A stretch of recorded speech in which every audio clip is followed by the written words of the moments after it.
All right, I'm firing up the YouTubes. We have In World, we have Wheezy Darling, we have Seven Colors Harmony, and Fred Army. Good morning, good morning, good morning. Hello, friends. I'm on my way. I'm away from home today, so I'm trying to get onto different Wi-Fi. It probably works better than my own, to be honest. It's probably like, yeah, it can actually function. Last week was rough though, losing Wi-Fi. I was like, oh, what do I do? Yeah, I think that's the $1 million question. It's like when one loses Wi-Fi, what do you do?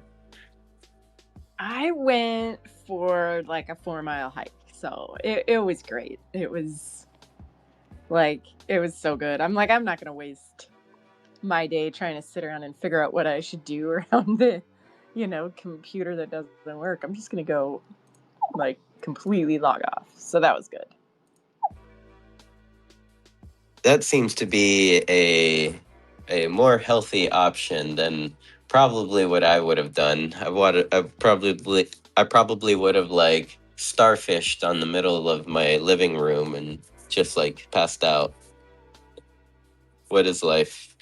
Yeah, it's like for me, it's like when I don't want to go, that's when I need to go the most. Like if I'm like, oh, I don't want to walk today. It's it's rainy or I'm sniffly, and it's like that is when I need to go because that's when it's like the most rewarding. And I don't know, kids, the older you get, the more like just your health is your wealth. Don't get old. Like don't stop Don't moving. Like don't get old. I like this. don't get old. Or if you get Uh, old, just don't stop moving. Like I don't know. I mean, I'm not old, but I'm no spring chicken, so I'm like I notice the difference if I'm not physically active. It's like no, no, no, no, no. Like I can see what that road looks like, and it's like no, I do not want to like start breaking down. It's like a car, I guess, like a 67 Pinto. Like you better maintain that thing, or it's gonna break down on the side of the road in the desert. That's my body, basically. uh, There's your TED talk for the day. the TED Talk of the day. Move, move, move, move, move, move. Uh, uh, yes. Oh my gosh, what are people doing? I just looked at my screen and everybody's planking. I'm like, what the heck? Okay. It's so disconcerting when you just like look and all. it's Takes your just that. mind. It's like, Yeah, I mean the room filled up in our short and since the last time we like looked around. I mean, you popped in. Hello. And then we have Scat Lion. Um Mohedi is back there. I see you, Mohedi, looking good. We have Sanin, JKing, Rishi, and Fred Arm are planking. Um, Good morning, Mistress Config. And what up, sir? And of course, good morning to everyone here in the space. Dr. Drip, M, Madamus, Jim, Dus Nefus. I love your name. And also, Dus, if I'm not mistaken, I believe you are one of our neighbors around here. Oh, what happened to Canessa? Let me get her back up here. But if I'm not mistaken, I believe you are one of our neighbors around here, like around like the La Cantina Village and slash CBD Plaza area. What am I doing? How do I get Canessa back up here? I'm new at this. I've never done this. Oh, what the? All right, there we go. I just invited.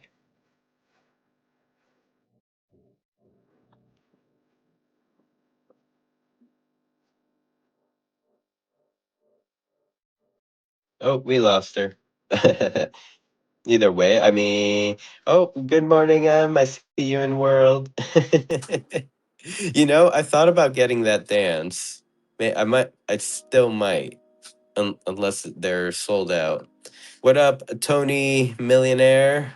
Welcome back. Welcome back. Thank you for pulling up to the CBD X Space. Okay, let's see if my co-host is back up and running. Can you hear me now? Good. Yes, I can. You were like talking, and I like heard you kind of go like robot, and then it like got like down into the silence, and I was like, oh, I hope it's just a momentary glitch, but it was like the first time I've actually just heard the space die. Oh. So no matter what you say about your Florida Wi-Fi, it's pretty darn solid. I'm always the one having issues, not you. We don't even have fiber optic out here yet. Or probably if you want it, you'll probably have to like pay a shit ton. maybe that's the problem. Maybe you're like, it's kind of like, not to compare it to the SDK7 legacy build that works because it hasn't been changed, but sometimes the oldies are goodies. So Are you saying you have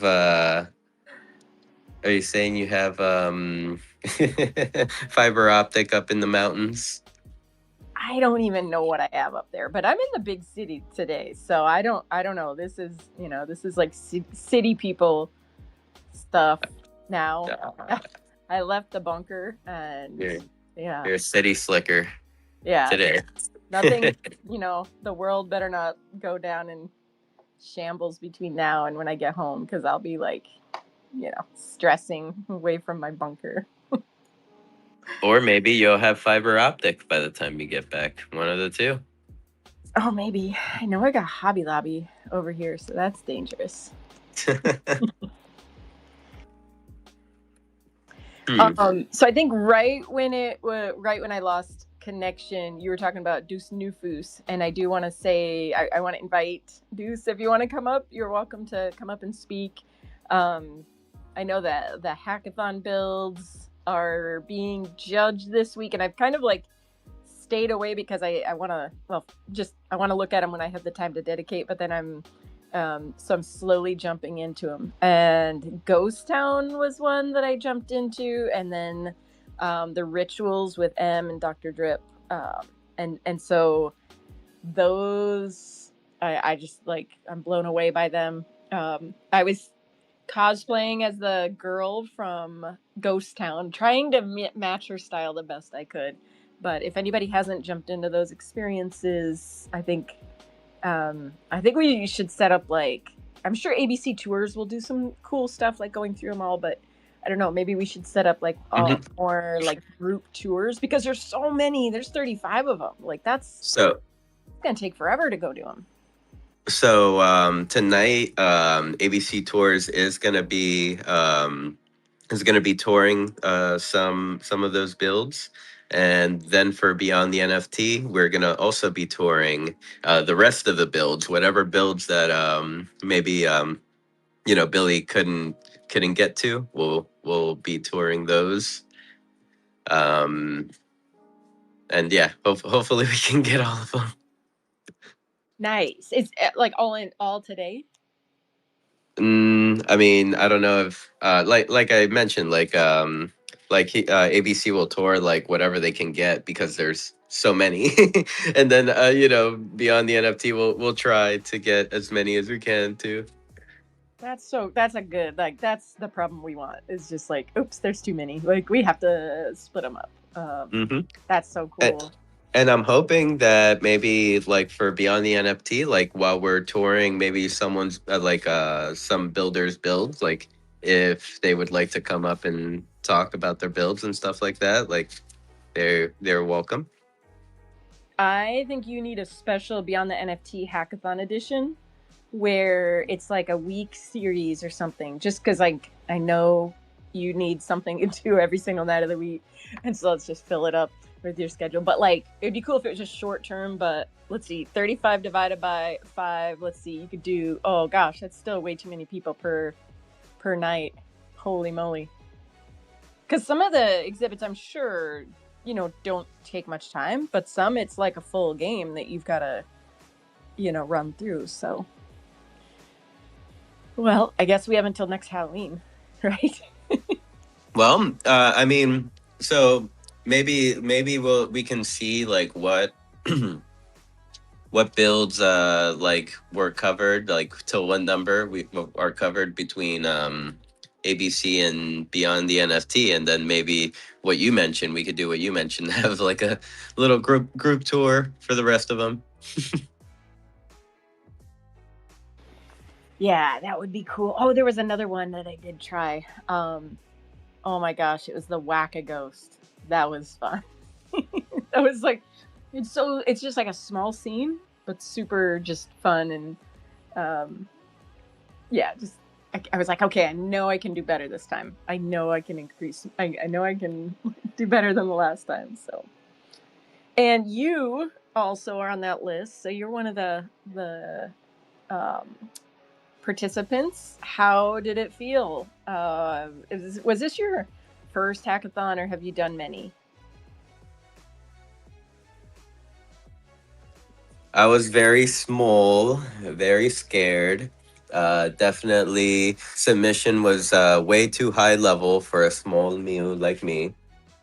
To just like having file in my files and seeing the file section, and then me just dragging and dropping file set file to.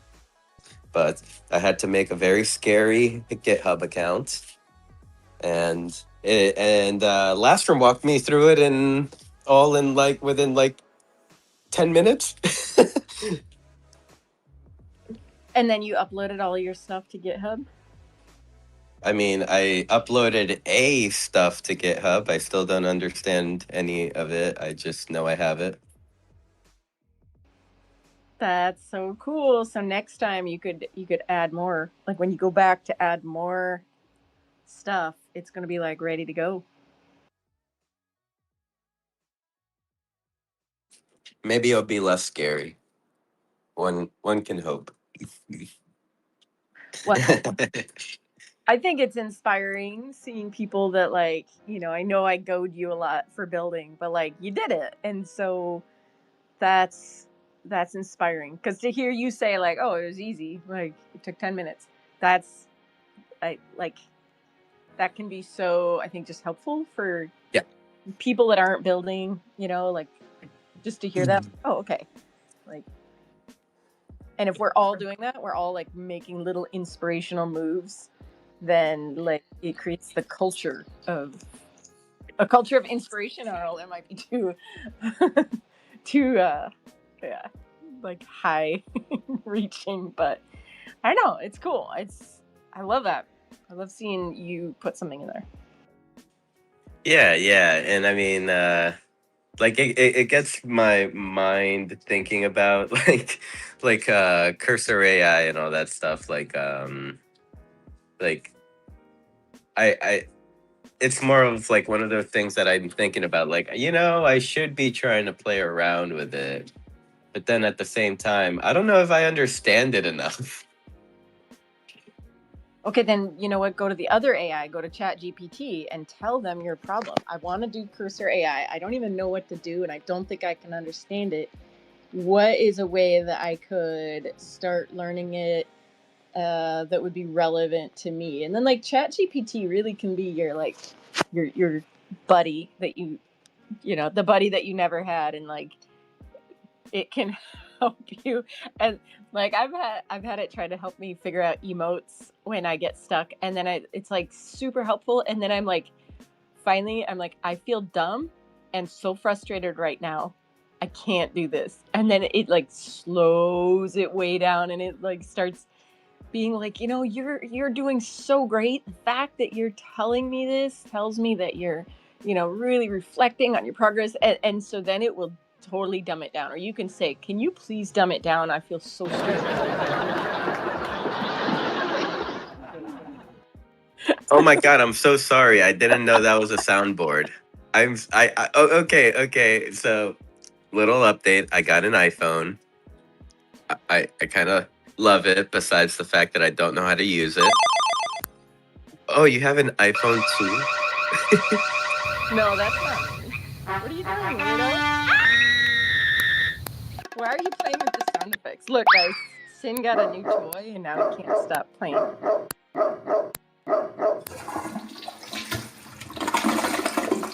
No, no, this is not me. I don't have an iPhone.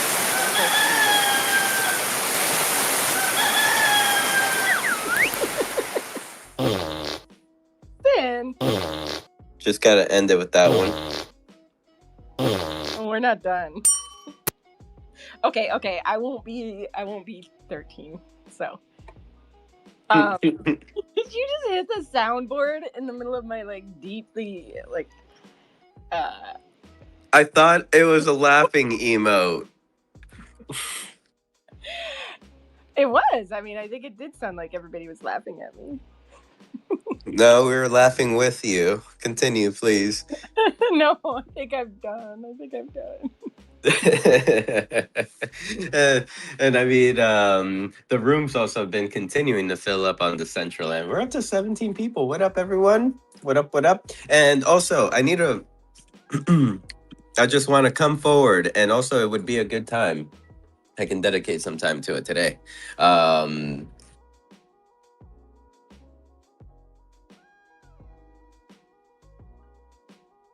Did I lose you?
Okay, I'm back. I think I can hear myself. Cool. Oh, don't mind us. It's just Elon pushing a Twitter update, maybe.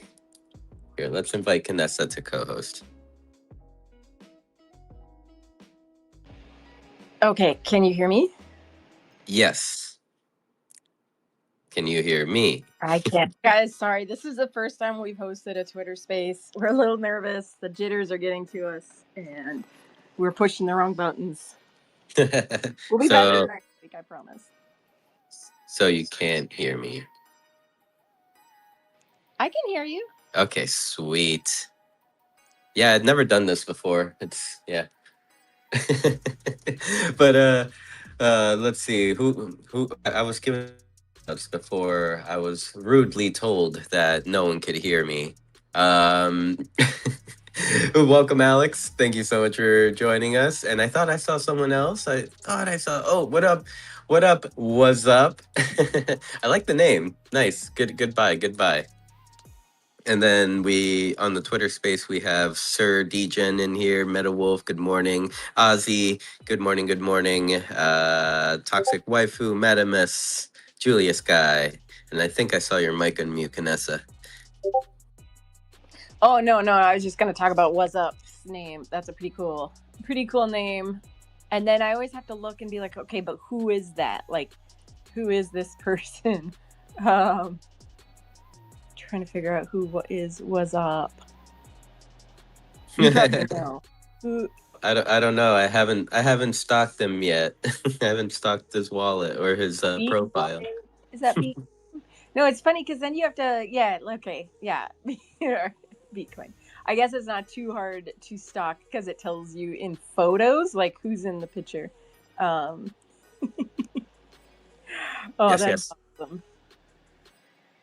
And Alex is painting a picture. I see. I love all the emotes. Like we've got some cool emotes. Yeah, definitely. I mean, over time, I've definitely, I've loved to say that like emotes have brought a lot of life to Decentraland. I mean, looking back to like the 1.0 days, but even before custom emotes, like I don't know, it was just like yeah, there was like dances, but they were all just like so generic and like everyone was just it was just so cookie cutter kind of thing. Now it's like we have someone floating backwards, for example, right now. Like it's so cool to see. Someone's painting. We have two people on the floor. They had one too many last night at the Meta Beast roaming party. I need to make like a special place for plankers, or like an entirely different scene that they can interact with for plankers, like an invisible spinning collider. Oh my gosh, my brain. Yeah, all right. I'll see what I can build. I'll see what I can build. But I see Julia has come up as a speaker. Good morning, Julia. How are you? Hey guys, good morning. I realize why old people just kind of sit around and stare at people more, and I kind of been enjoying that, just sitting and watching the universe around me lately, because energy's been so low in November. And have you noticed anything? What are your observations from observing people? Well, there's a lot of people that have different rhythms. There's like people that move around really fast in like different social groups. Then there's people that kind of just, sit still and enjoy in their own little circles. And then there's performers, then there's people enjoying the audience. And I've learned, what else have I learned?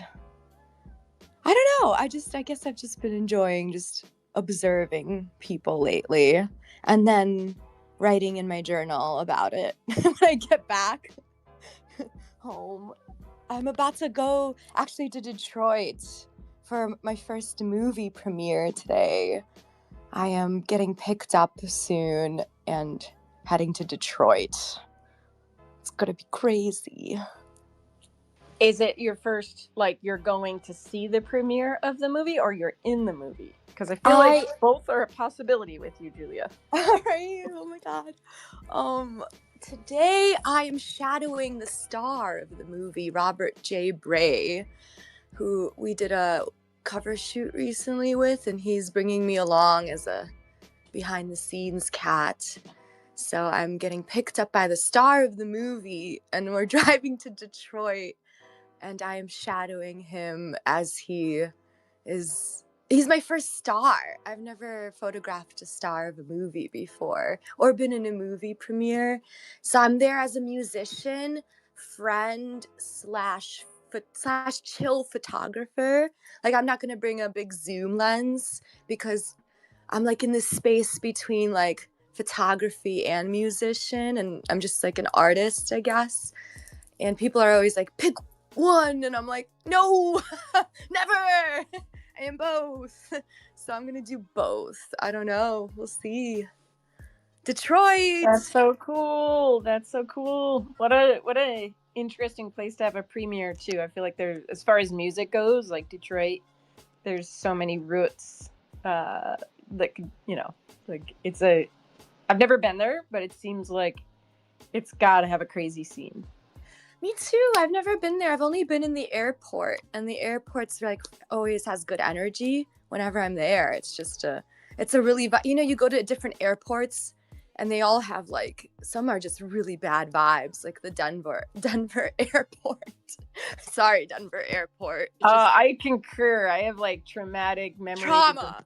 Running through the Denver airport with a sewing machine, like What? right after 9/11, and they wouldn't let me take my seam ripper on the flight, and it was like, yeah, like, oh, and yeah. That's Oh a my rough gosh. too. Like literally, like lot of rough landings there. The horror. I once passed out and hit my head on the counter in the airport when I was about to take my flight, and then they forced me. The hot guys with the tattoos, the EMT people were like, "You better come to the hospital." I'm like, "I don't wanna. I just need to drink some water because this place is high altitude." They're like, "Well, you should come to the hospital," and I'm like, "No." And then, but they were really cute, so I got into the emergency thing. But then they charged me $10,000 for just, they just gave me water, and I'm like, I knew I just had to drink water, dude. I should have ate those mushrooms at ETH Denver. ETH Denver and the mushroom people, they get ya. Wow. Your East Denver experience sounds really different than mine. People back then gave out a lot of mushroom chocolate, and I didn't know it was mushroom chocolate. And I ate like all of it.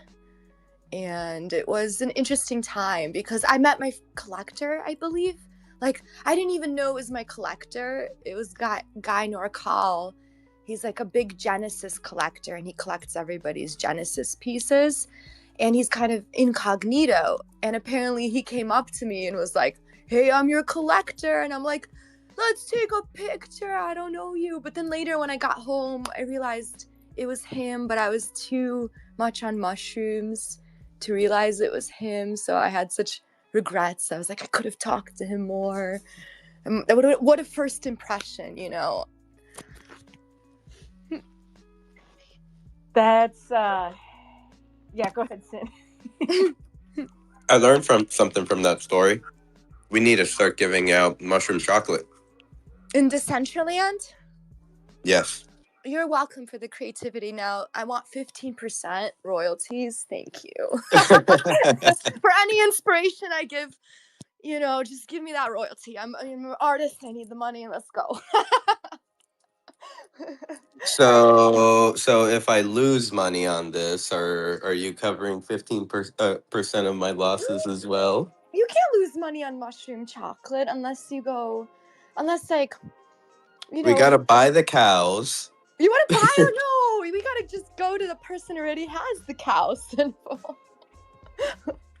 You want to buy a whole cow?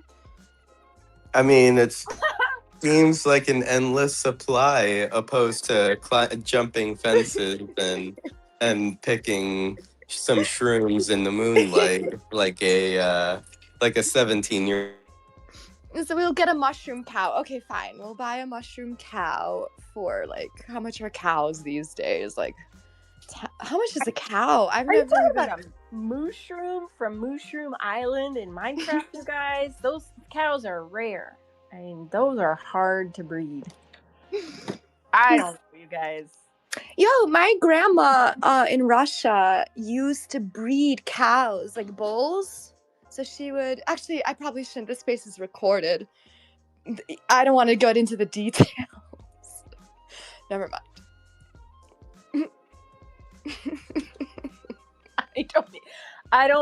I don't know, but I have a really imaginative imagination. My friend is in the dairy business. Not my friend, my cousin. It's family, and like she tells me some of the things that they advertise for sale. I think she had like a cool tote bag, and it was like from cow insemination products. Like, girl, only in Wisconsin is somebody like rocking their cow insemination products. Yo, they got good cheese there, so it's like the biggest distributor. Yes. Lactose. Yes, we love our lactose in Wisconsin. But yeah, I'm down to do business, Sinful. We can figure something out. Maybe not buying a whole cow. I don't know where either of us would keep the cow, but we could make something. We can make something. He dropped down. He's scared. He's scared. Oh no. Yes, you two definitely scared me there. Now, I thought I was coming in hard with my cow conversation, but you guys, Took it to the next level. Well, yeah, I'm excited for this movie premiere. It's gonna be really cool. I'm gonna see what the vibe is, and it's a sci-fi movie. It's a sci-fi movie. So he's a star in a sci-fi movie. He's like a cowboy energy, and I'm excited to see it. And I can let you guys know what happens in that movie or that premiere. I'm gonna not drink. I'm gonna be sober. I'm gonna just shoot and photograph people and be a good girl and not party too much. Yay! Yeah, let us know. Give us the update. Ooh, if the star likes interviews, I would love to meet him. Yeah, um, I've been trying to get people, oh my god, into Decentraland so much. Like people are interested, but there's such like I don't know, people are scared to like jump into innovation or they don't I don't know what it is about like people in crypto, trying to explain it or all the different realms. Like onboarding here in Cleveland's been super like interesting, I would say. Like cuz people are coming around to it slowly, like but still kind of very skeptical, especially during this dip right now. By the way, how far do you think everything's going to dip, guys? I mean, not financial advice, No, but not financial advice, but just like but what's the vibe? according to past cycles, let's say it all continues. According to past cycles, that this dip could probably go down to like maybe the 50Ks, 40Ks, for Bitcoin. Wow. Could if yeah, like let's say were to be declared or something, like whatever it is that kicks off like a massive dump. Um, yeah, and it'll be cool because like I'll be buying and Yay! like and I'll be coming back up to like 200K or like next But cycle. I had a dream last night. Okay, I had a dream about 200K. I had a dream like it was a person I never met appeared in my dream and we were arguing about crypto and this like bro-ish dude was like, yeah, it's gonna dip, but then it's gonna go to 200, and that's what I Oh my dreamt. god, I had that I'm dream bro-ish today. dude. Ew. Yeah, and I Did was he so say trust me? Did confused. he say trust me, bro? It was like very cocky energy. That's what it felt. It was like a cocky, boyish energy of like I know it all. It's gonna I go to 200K, and I woke up so confused. I do I was tend like, to why know am it I all. having this Yeah. dream? You know, because I'm hoping it goes down more, but this dream was completely opposite of my hopes.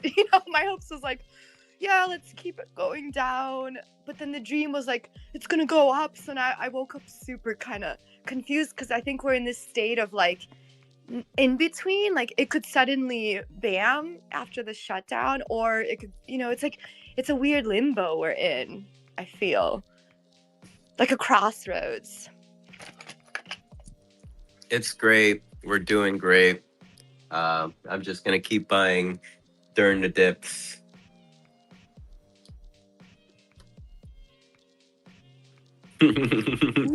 But yeah, I mean, as of right now, like from what I'm seeing, it's like all still following the pattern from like bull runs and bear markets from like since 2012. Like it's all been the same, like following the same pattern Yeah. to now. So that's why like I'm not like all like, oh my god. But Yeah, how many years have you, experienced this? I mean, I bought my first Bitcoin in like 2012, but I didn't really know anything about it. So like I guess like I came around like during the 2017 bull run. That's when I like started looking at shit and learning shit and paying attention. Yeah, it's cool. I like it here when you're just like cautious and you know that it's going to be volatile, and then the stock market, it's kind of funny because the stock market's like, you're used to the dips, but then like the stock market's just like moving so much slower, you know. Yes, moving so much slower, and also like just the smallest drops, everyone's like freaking out, Yeah. like, oh my god, the stock market dropped 2% today. Oh, that's people's retirements. Crazy. And then we're over here like in crypto, like, Yeah. oh, my Ethereum just dropped 30% today. Yeah. This is fine. This is fine. Everything's fine.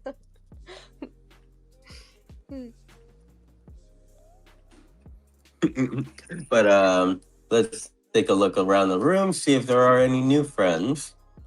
Did I say hi to Alan? Well, if I didn't say hi to Alan, good. Hello, Alan.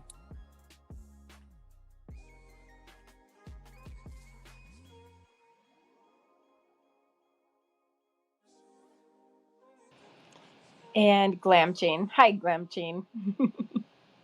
Glam Chain made the awesome art on the wall behind us. I just love that. I don't know. I love that piece.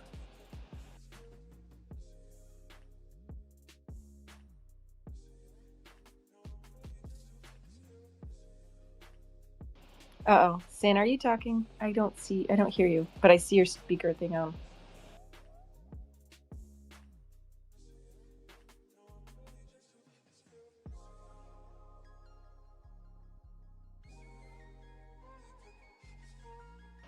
Julia, can you hear me? I can hear you great. Was Sin talking at all? No, not at all. Oh, I okay. didn't hear him that time. Well, I take back everything I said nice about his Wi-Fi. It's not good Wi-Fi. Today it's being so temperamental, but oh well. I brought all my plants inside. Oh, good. What kind of plants do you have? I got Thai basil. I got Thai chilies. I got more Thai basil and more Thai chilies. I don't know why. I just grew a bunch of Thai basil. I think I like Thailand. I noticed a theme. And then I brought them inside, but then someone stole a bunch of my plants. Well, I left them in the hall, so the hall's like usually up for grabs stuff. So somebody grabbed some of my plants, which I think is good. I don't think I've been hoarding plants, and it's just a lot of watering, and it's kind of overwhelming because I have a tiny studio and I keep just adding more plants. So I should release some, I'd give you some if you were near. I give everybody plants that are near me. That would be so sweet. I would give everybody compost if anybody was near me. I think about my compost way too much. I would totally take your compost. Yeah, it's really good compost. I mean, I love my compost. I've got an oxygen core out there. I've got passive solar energy because it's gonna get cold here. So I mean, I could really start talking about my compost, but that would be a half-hour discussion. You gotta use and reuse your own compost. Oh my god! To make plants grow really well. It's crazy how poop makes things grow really well. Well, it's not even. I don't think there's. I mean, it's bacteria poo, I guess. But the rest of it, it's just a lot of coffee grounds. But if you get your compost activated, you just know. There's a club.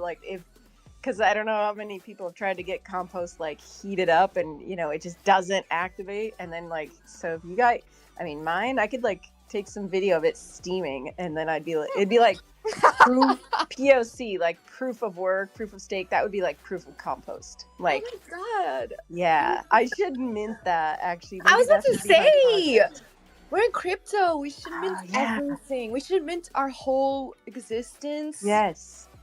We should mint more. Yeah, and then Ooh, more. it could be like one of those changing ones. Like as the compost turns to soil, Oh, it's I like liked your globe, by the way. I really you. liked your globe energy. Oh, That the collab you recently did. which one was it? The emote? I Or think what? it was like a globe that was sparkly. I Oh, saw that recently. I that was enjoyed it. not me. That wasn't you? I thought you collabed with someone. No, I made an emote that's like a The fortune headless teller. emo. Yeah, Oh yeah, I love that one with the Marie Antoinette. yeah, That yeah. was super synchronicical too, because did you see British Vogue? No. Oh my god, you gotta check out British Vogue and see that video they did with Marie Antoinette. Oh my gosh. Yeah, and you did that, you posted it kind of simultaneously, and I was like, Canessa's on that synchronicical wave. Yeah, but then I had to change my name because I'm like, co-authoring governance proposals in the DAO, and I'm like, no, Marie Antoinette cannot be pushing some like governance proposals. Like that's just That's we kind are of not perfect we're though. oh no, I mean it didn't it That's kind we of need to perfect. be on the That's funny advertising. oh my god. We'll steer clear of that one. The irony. Yeah. Yeah. But But no, I don't don't worry, know. they can't off you with your they can't off you. You know, you're in the metaverse, so I think never say never, so it's just never say never, say never. So Julia, when's your next event in Decentraland? You've got such a beautiful build and so much artistic energy. Are you going to create anything, do anything for Decentraland? So I'm still like my goal is to figure out still because I'm so slow how to stream and perform my music and to just like figure out how to stream like my shoots and my adventures. I haven't been able to tap into that yet just because I've been on the survival mode, just gigging, like after I got fired from the deli, I've just been like doing the weirdest gigs ever or going on all these side quests. I wanted to tap into the music festival energy, but I think I'm too late. I don't know why. I just feel like I might be too late to tap into that. So I'm still going to be figuring that out. And once I figure that out, and I think I'm going to keep just attending people's events and then when the time comes, I'd be so excited to do it like a live performance or maybe even like collaborate with someone already that's streaming to do that. I think my goal is to just collaborate with someone that's already streaming and then eventually do my own thing slowly. So I'm like in no rush. I'm rushing, but I'm in no rush. And I'd rather just like, celebrate. I'm really good at, I like celebrating other people. So I'm comfortable doing that and like documenting for now. So That's awesome. yeah, I don't know. Like, sometimes the community does stuff like in the past community building Decentraland. We've done our own like community run, just festival right after the music fest, just because like a lot of people, might come in for music fest, and then after it's done, there's kind of that like let down of like, okay, now what? So in the past, it's been nice just to have like another little event right after to look forward to. It would be cool to like open or like do something with your event, like open for you guys, like do you know how they have Guitar Girls opening for bands? Like that's kind of what I've been doing in town right now, slowly. Oh, that's awesome. We'll see. I can open maybe for someone. Yeah, I'm not sure what we've got going on. It's actually so much going on in Decentraland. It's like super busy. So it seems like a lot. Like the hackathon, the music festival. Well, and I think you have to select. I mean, like we only have so much time during the day, and like be selective with your energy and what you do, because like I'm still kind of recovering from like the art week, so it's like I can't. Yeah, like it's funny, I've seen people that did something for like the Halloween build that didn't participate in the hackathon or vice versa. So it's kind of like, man, if you are trying to do everything, It's too yeah, or you just have more energy than me. But and like I don't really need the spotlight all the time.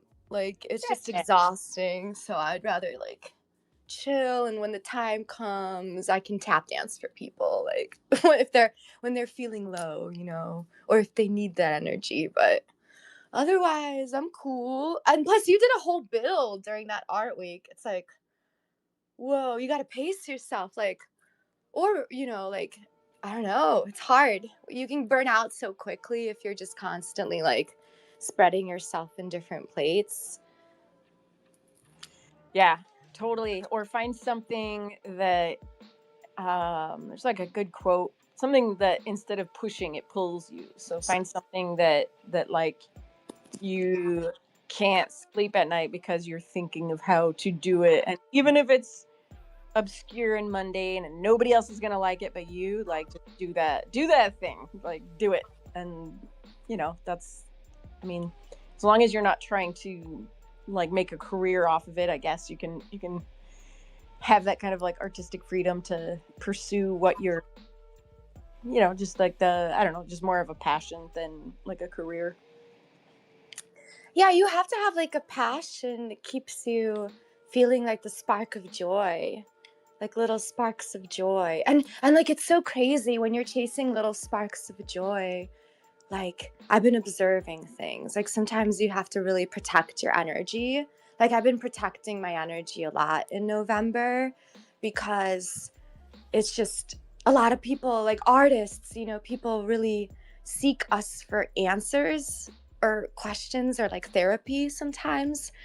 And sometimes I don't really know what I'm doing, you know. I don't know what I'm doing at all. I just follow my instincts, but people come to me for guidance, and sometimes I don't have that energy to give because I'm trying to fill my own cup. So I have to fill my own cup in order to give back to people.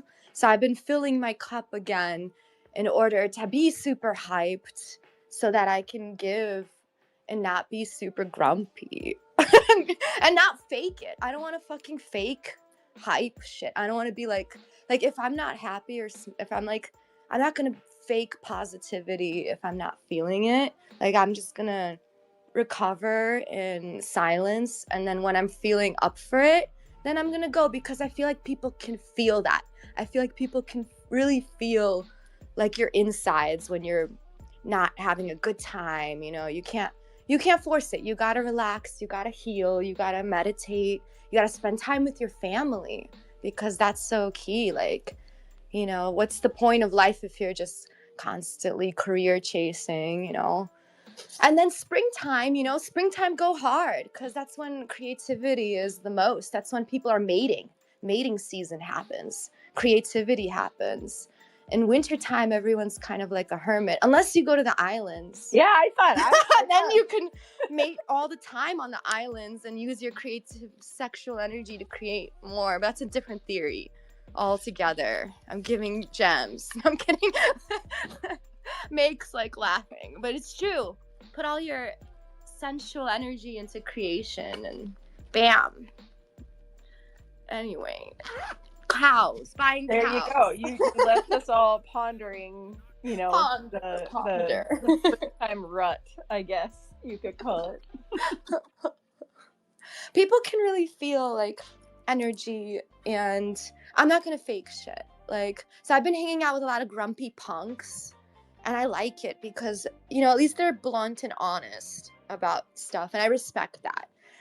You know, so November's been like punk month, and then I'm gonna go back to like house music soon to hang out with like more DJ energies. I'm just like, I can't feel the hype when I'm not feeling the hype, but when I do, I feel it hard and I go crazy. So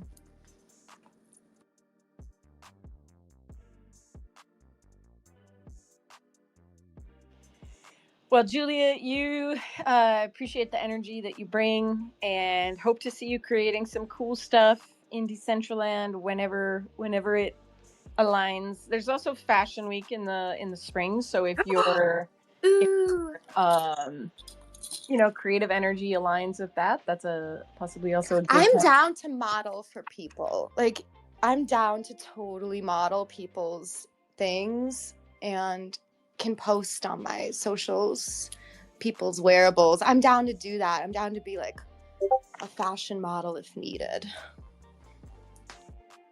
Yeah, I mean, it's interesting to see how Fashion Week has gone throughout time. Just because, like, in my opinion, it's one of the more unique events because it's so specific to, Decentraland and like the wearables.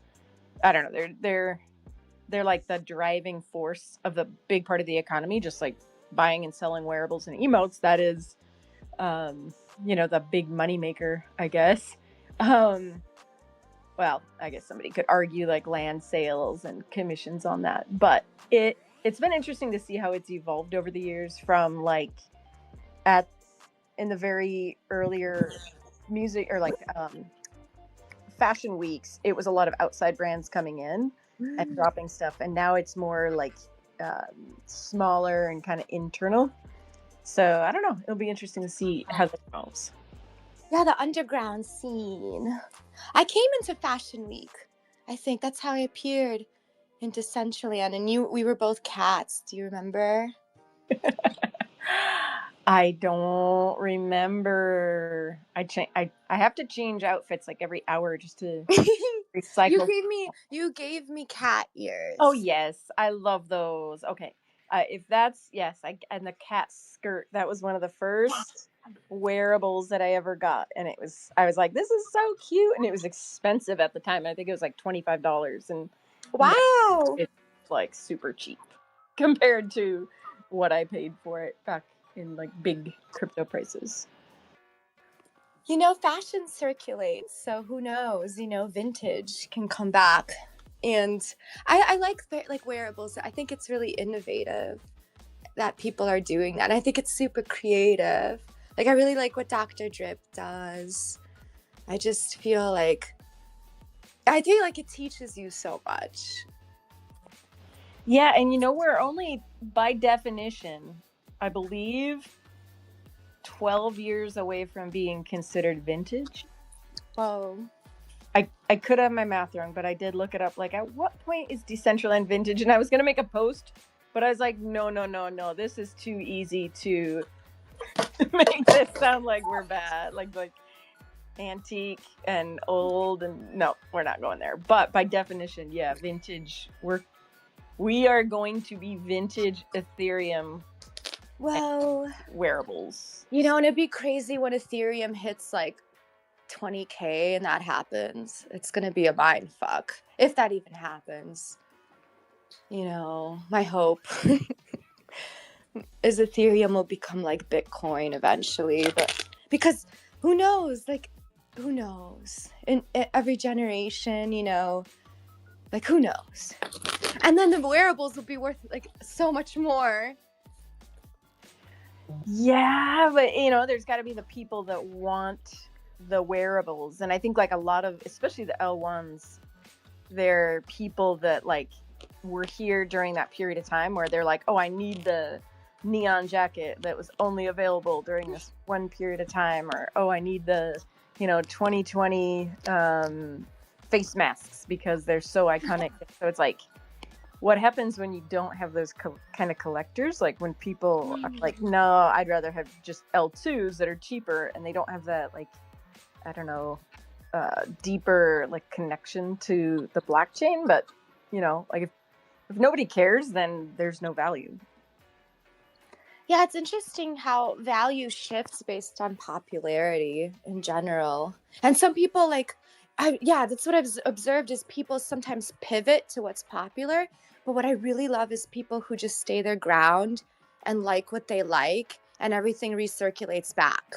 I think I really enjoy that because I like conviction, I think.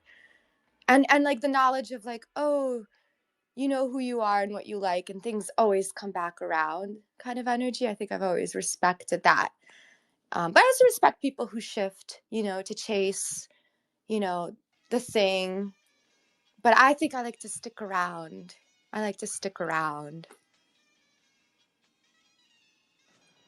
Yeah, I am definitely afflicted by nostalgia. Like I way too much. I have way too many collectible toys in my attic that have. Oh, you know what I learned recently?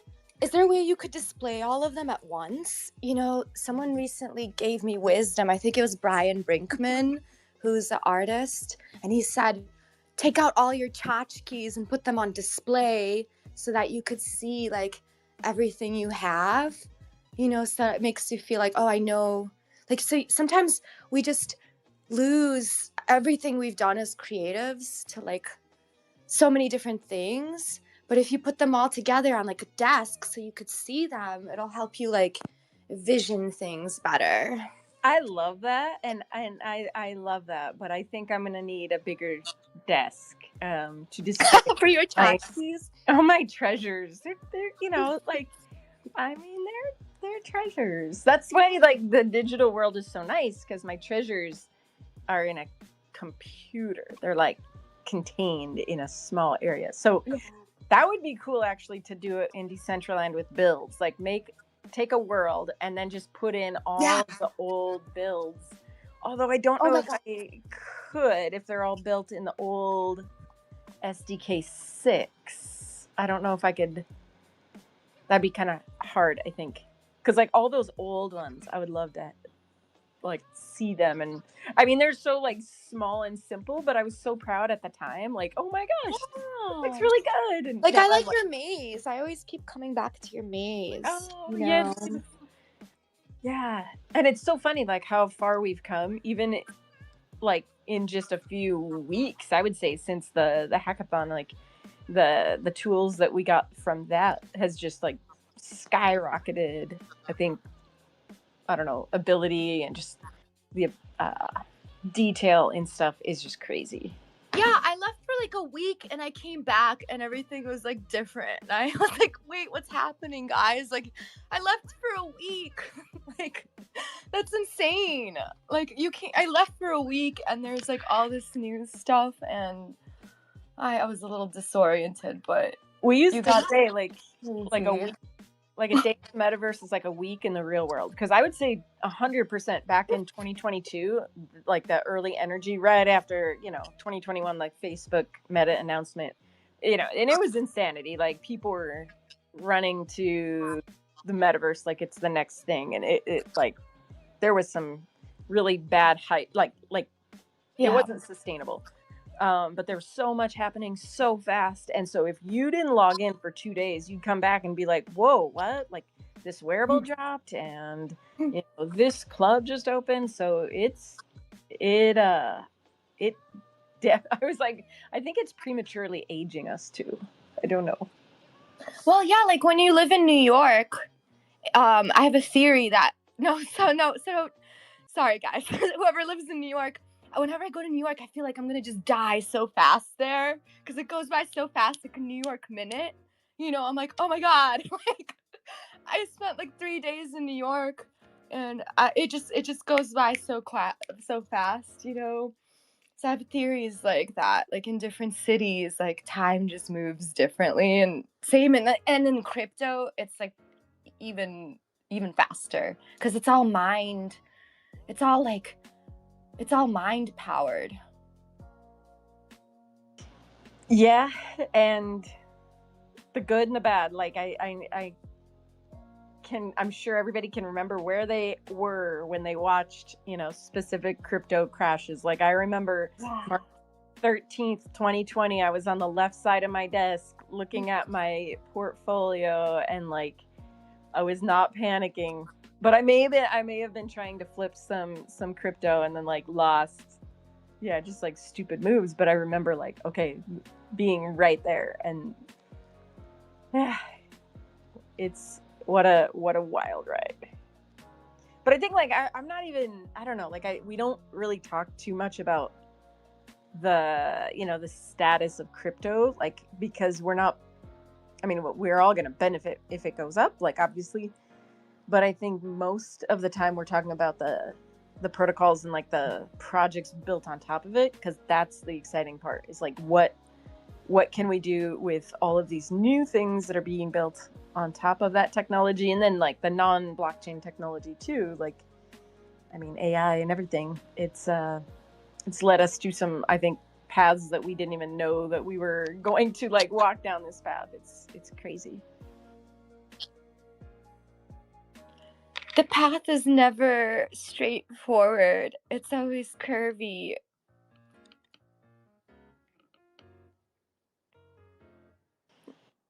Yes, yes, this is true. And Sin, I haven't heard from you for a while. You still with us? Oh hi, how are you? I'm just keeping my phone up high, making sure that the Wi-Fi is going great. Yeah, I'm gonna have to get you Starlink or something. Yeah, just for my phone. Yeah, I don't. I was saying how great my new iPhone is, and then like yeah, it just the connection can't hang from regular. I guess from me sitting at my computer. Did you get that new iPhone 17? Or well, are we on 18 now? I don't remember. Yes, I got the 17 Pro. Wow, we're on iPhone 17. What the fucking fuck? That's what I'm saying. I remember when there was just the iPhone. And people are born and now they're on iPhone 17, dude. Last time I had an iPhone was iPhone 4S. Do you still have your old iPhones, guys? Or phones?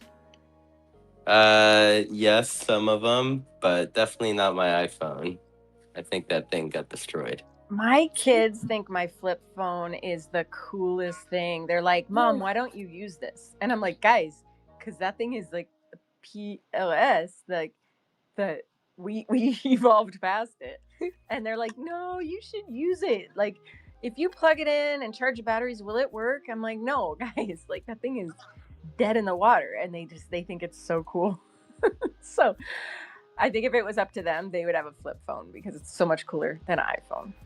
I mean, those things survive. You could throw it against a wall. And I remember you could throw those things like a Blackberry. You could just fucking throw it against the wall and it still survived.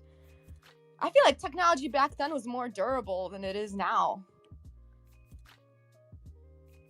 Well, I think they designed it like that because then if you break it, you have to come in and you have to repurchase it, or you purchase you. Then you're like, "Ooh, thank goodness I got that protection plan." So it's just they don't want to make it too good, otherwise it'll never break down, and you'll be like, "I don't need that protection plan for $80 a month." I feel like in the 90s, we just destroyed technology more. Now we're just like so scared with our phones. Like my baby. But back then, we'd just be like, technology, fuck this. We were raging against the machine. Yeah, we knew what was up. Yeah, we were smashing pumpkins. I mean, it was just, totally. You kids are like, what? What are we doing? I'm checking in as a boomer here. Yeah, How we doing? I Who figured cares? as much. Yeah, I'm a boomer. Hi, kittens. How are your mittens? Julia, thank you for your wandering energy through the subconscious of all of the world. Yeah, I was there at Meta Beast last night sitting on the couch and observing. How nice is it? I put in couches yesterday because I love that. I love the couch energy. Like, I'm all about just sitting on a couch, so many fun things coming our way. I still want to collaborate with you. I just have to figure out how to do things. You can do so many things. We saw all these things during Art Week that were so exciting. Technology. I just collected, I think we had like 13 phones as a family that were still in our possession and don't work in some working order. But the one my daughter loves, even though she has an iPhone, she still loves like old phones and fake phones. But the one that was the coolest, I had right before Nokia's, somewhere around Nokia's and Trios. I was actually on a video. Nokia gave me a phone and let as a photographer, because it was like a music phone. It like flipped sideways one way and it flipped so you could either have like something that plugged into a stereo, or you had like a camera. It was one of the first ones that they were really toting like a good camera. It was short-lived, but I was actually like one of the sponsored artists who like rode around for a month in New York with his camera, and they made a video about me. But the thing was, it's still literally the coolest phone. I don't know. We were thinking about making it work. That's awesome. That's so cool when you get like free things to just like ride around and promote. You just love them Even better, anyway. I got paid. I got paid. It was And you even get more fun. paid. I was advertising job. I was the advertising. That's what's up. What's that called? Like they sponsored you or? There are a lot of different ways you could look at it because it just depends where it lands. If you are the subject and you're using thing, you're almost like a brand ambassador, or you're like, you could be considered that, or you could be considered like advertorial. It depends where it lands. If it lands in magazines without the center point of an advertisement, that's usually when you see advertorial written, or at least when we looked at magazines and they still had to write stuff like that. I love magazines. I feel like all these things like magazines, I feel like will come back because people like love tangible human things too. I still get a magazine in the mail that I pay for $100 a year. It's called the Golfer's Journal, and it was made by the same people who make the Surfer's Journal, and it's the most beautiful quarterly you would ever see. It's not like tips and tricks. It's just like literally brilliant writing and incredible photography. Obviously, it's on the chapter of golf, but it's like probably one of the most beautiful magazines you'd see, and I have every single one of them. Yeah, I like really respect real writers, you know, people that like I think AI is cool, but there's just something beautiful about the human mind and being able to express your emotions in words and be able to do it in a proper manner. Well, anyway, in the community in the creator hub, we now have chairs, folks, so that was a big reveal for me. And Mew, thank you for hanging out last night. I'm sure Cat 5's not here, but it's always wild when we get a Cat 5 in the building. How long did they play for? Because I know they can go a while. I think he ended around 3 a.m. East, Oh. but he's coming back tonight to play with Minotaur, so he decided he wanted to stop after about 3 or 4 a.m. I think I passed out. That's so cool. I gotta get into that flow and just figure out how to sing. I gotta figure out how to sing in the metaverse with beats. You got your land. Just put in a screen and just there's like a voice function now, so you could just go in and just start like singing, and like literally people would come and find you. That's cool. How is the voice thing going? I have not, just for the way we do math, I have not dove in to the audio features yet. How do you feel about them, Kanessa? I think it's been good. Like I watched Miss Joe from Shi-Fi kind of like play around with it, and I think it worked okay. The audio was really quiet, so I don't know if it was something that the settings that I could mess with. I guess that's the only time I've seen it, really like try to be used, but yeah, I need to mess around with it more. I'm like, I think that'd be too much to try to do at the same time as all of the other stuff. Like, oh, it would be cool to play around with it when things chill out. Yeah. I think like if it's not an event like this after week, mating season. Yeah.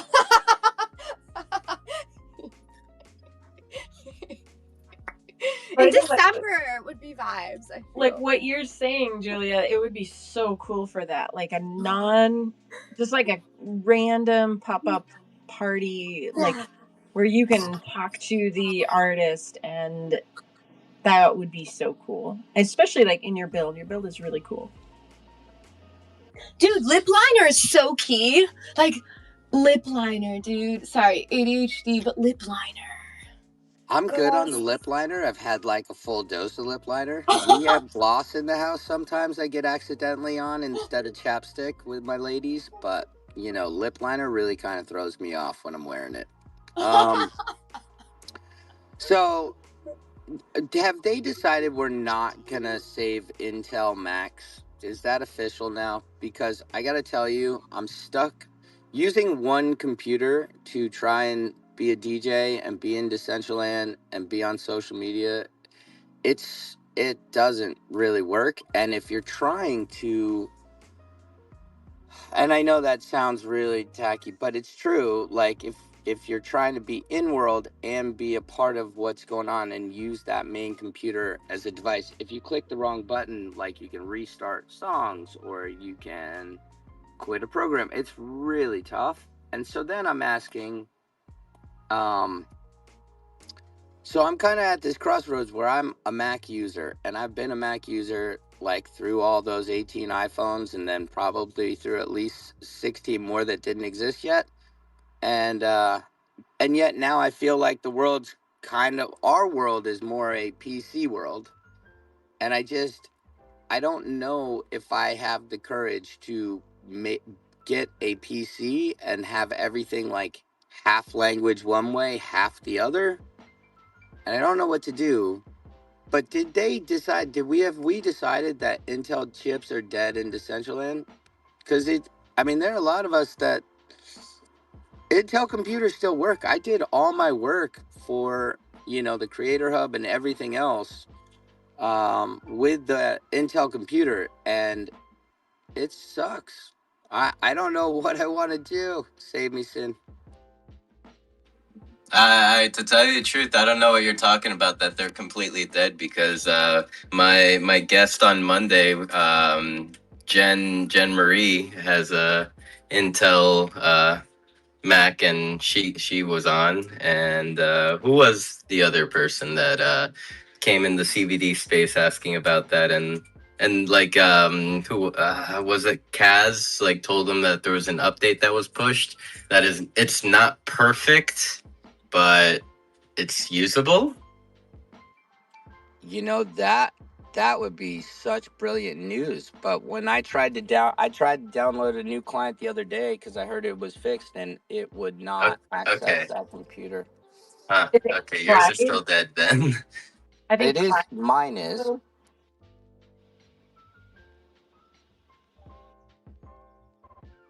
What was that, Canessa? I'm sorry, didn't hear you. Oh, I think the person you were talking about was Clyde, who does the breathwork sessions, was asking about the Mac. Yes, maybe. I know Jen was, but yeah. I'm gonna have to check that. I'll come go find out. Hi, RJ. Yeah, maybe I can tag you in the CBD Gen chat where Kaz replied.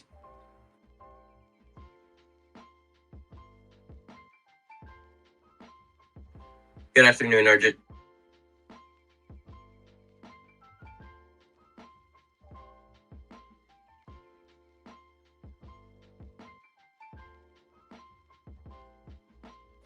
Yeah, I like PCs, and I have a PC and Mac. I have both, and I use them interchangeably. PCs I have a PC. I forgot what kind of thing it has inside of it, but I like it because sometimes it's faster, and I don't like that Macs. They just upgrade them and they don't work anymore for different things. That's what annoys me.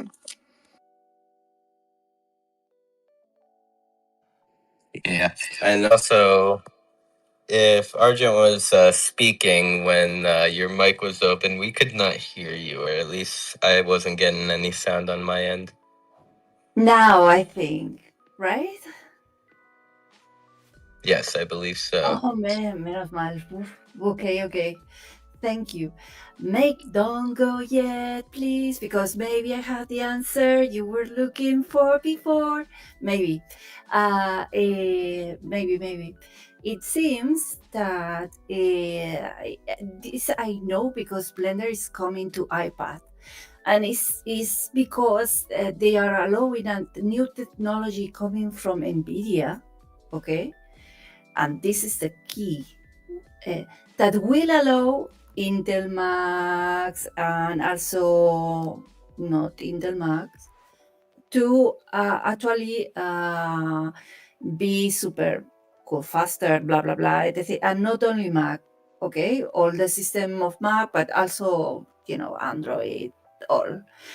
But the curious thing is this: they are still developing this, and this they were starting to speak about this in the latest SIGGRAPH conference. So maybe check in there what is coming for. But probably you will have to have an NVIDIA card in your Intel for it to work. I really appreciate it. At the end of the day, with all computers, especially stuff, like there is a truth to them moving on, and I've probably had that computer 9 years. It's still a fantastic machine, but 9 years is a really long time to get a Yeah, lot for out of it. computers. Yeah. And I've before that, I've had like three different Mac laptops during that time, or not during that time, but like through these cycles. And I've had one, as people like to say, the G5s were like cheese graters. And then I had this that's been fantastic. And I paid a shit ton of money for both of them, but they lasted this long.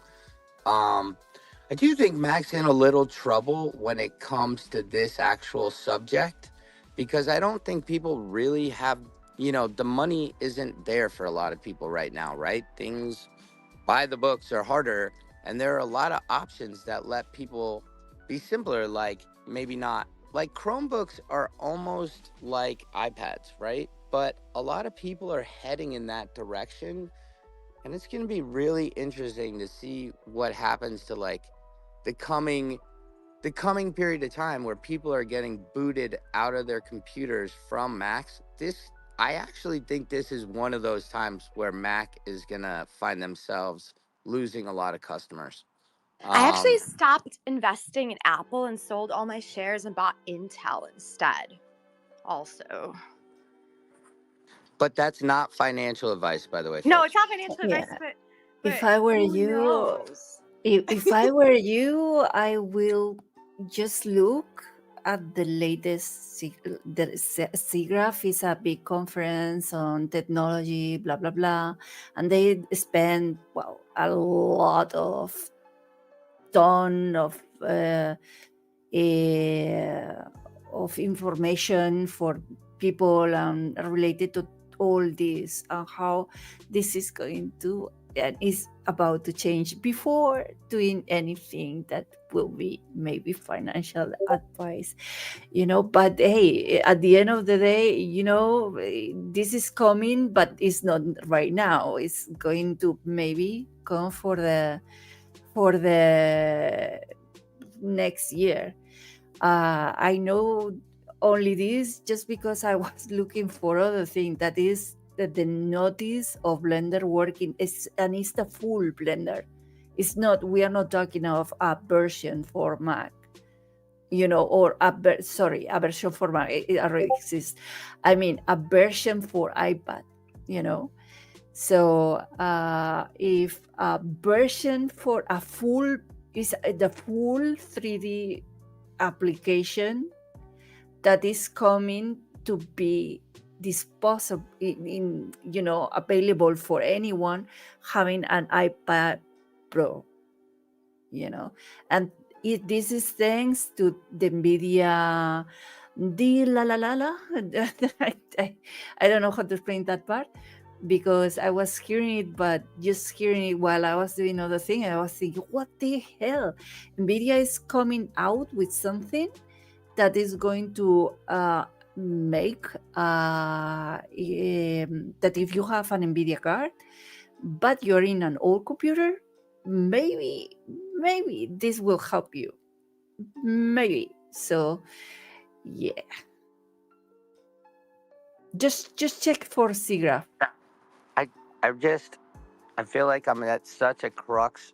It's funny sometimes when these things change, you're at a life change, you know, and I think I'm at one of those creative and life changing moments. Right, we moved back to a big city so I could be in the throes of more creative process, and I'm just thinking about what processes I'm thinking about without really engaging that next chapter of life right now. And there's a lot of me that wants to explore PCs because there's just remember how like everything used to work with a Mac, like that was their whole thing, and now where we're at right now, it's like a lot of things are being way more things are being built on like open platforms, right? I think we saw Apple kind of fail with the the Vision Pro because quite frankly, most people couldn't develop for it, among other things, right? And you still hear about what else is happening in the PC VR revolution, and there are a bunch of things that if you're a Mac user as your strong user, you can't go experience right now, and that's my curiosity. A lot of my friends who do 3D art, I notice also use a lot of PCs lately because it's just a lot cheaper and you can build your own computer. And you can always go and test. I think you should go test your gear out and in places with like certain PCs make. I think you should go on a testing gear journey and see which computer works best for your gear and fastest. I wonder if there's a way like you could go to Micro Center. I don't know if New York has Micro Center and just test out all your apps on certain builds. Or you could even like rent something. Can't you like rent a computer and then see and then return it? uh, it's just a funny Well, time of like Mac existence. Like there's not really a cheese grater. They make some very specialty little side computers, but they're not the norm. I don't know. I don't know. I've never been more torn about having half and half like ever. one thing that I also know that in my country we cannot do it with Mac computers, but in USA, yes, is that you can resell your Mac is going to purchase your old computer and your old iPhone and all this shit. In my country, no, but in your country, yes. And they can give you like 500K, no, 500, I think, no, yeah, $500 depending on what you are. So it's 500, so it maybe helps a little because I know you're in the impasse and I know I'm there too. So yeah, high five, friend, high five. Guys, I have to jump off to the movie premiere, but it's been a blast and much love and catch you guys soon. See you on a chair after mating season. I'll see you guys in like a week. Bye. Have a good day. Ta-ta. I would just looking around the room, I want to give a couple special shout outs. I see that my boy Scrap is down there in the listeners.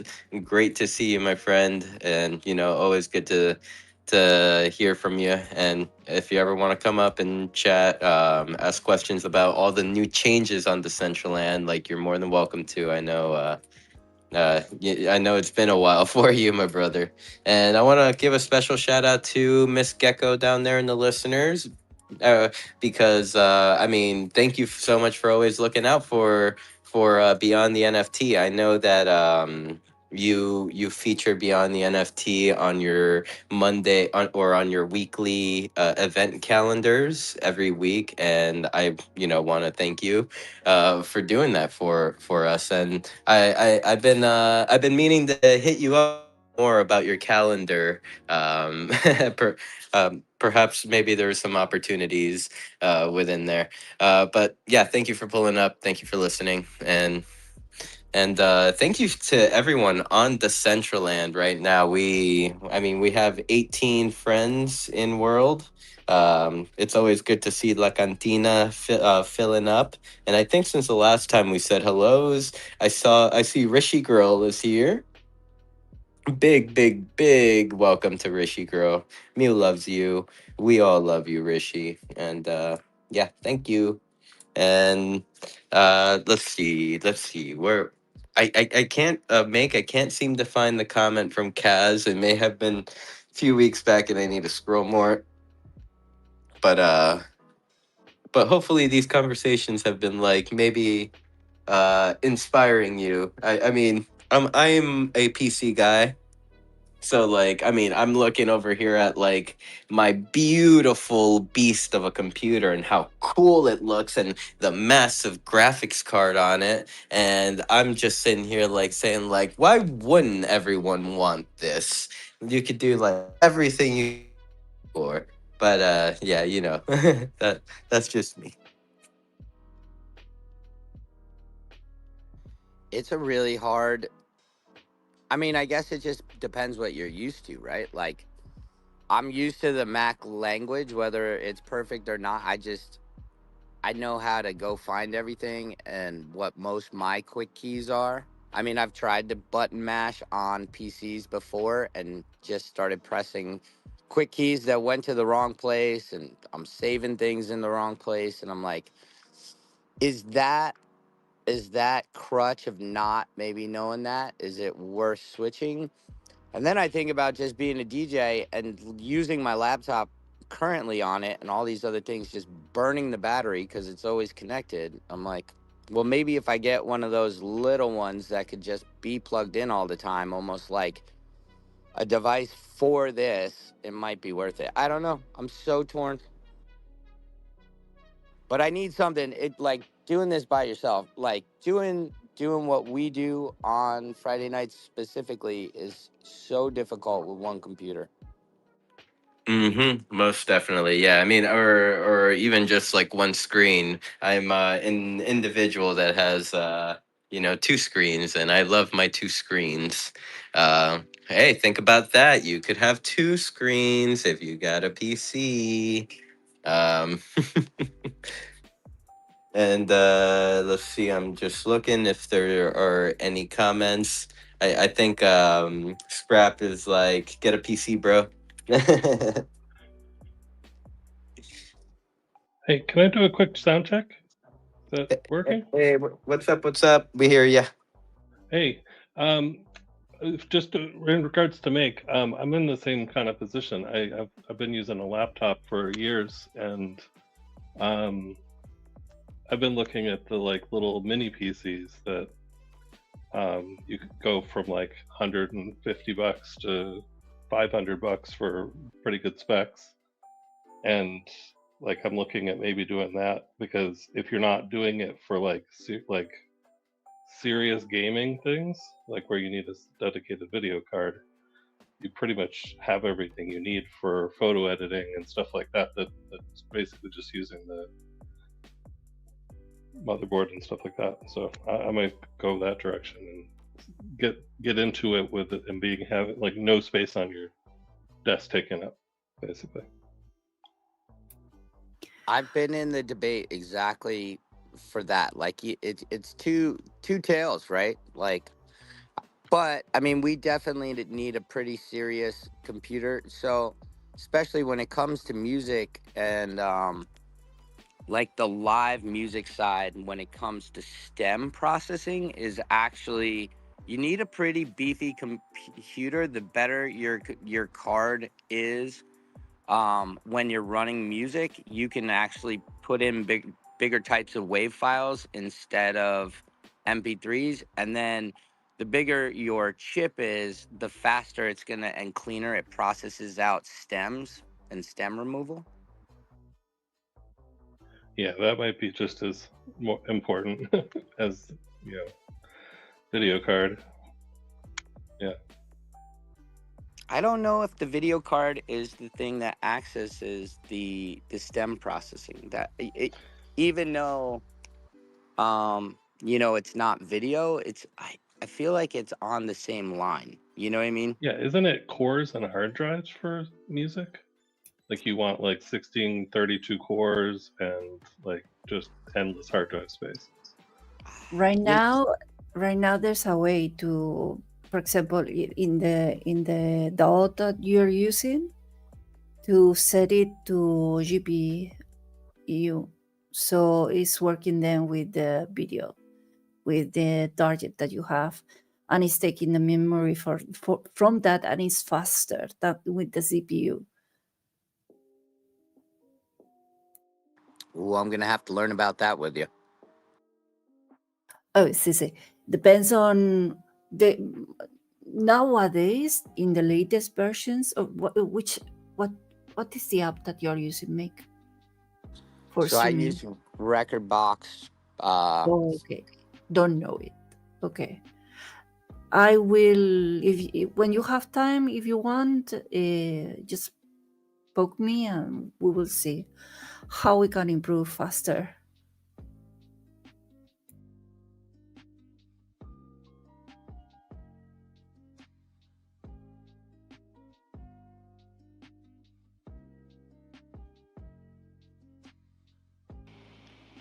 So, I have a question because since there's dead space, and it might be like an easy, simple question, but like I've been pushing scenes kind of to the limit, like in Blender, I should say that too. Like I wanted to fill Blender with a ton of like symbolic assets, like not like complex, just literally cubes, but a lot of them, and because I want to represent large numbers, like using items, and it like crashes Blender. So then I like went with a smaller idea, and then it's super. It lags down Decentraland so much because I have so like. Does anybody else have that where if you are trying to build in a world and making like 25 parcels by 25 parcels, like it's just a huge scene, does it take forever to just load in, and then like I'm duplicating items and putting more and more and more items on the scene, and like would a better computer prevent that and make it easier, like is it a computer issue or is it a Decentraland issue?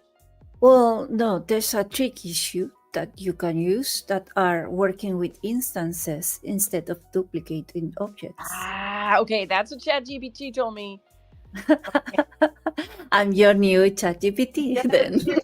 ChatGPT Argent. GP Argent. Yeah. Well, yeah, if you use that, it's going to be like easier and less heavier. Okay.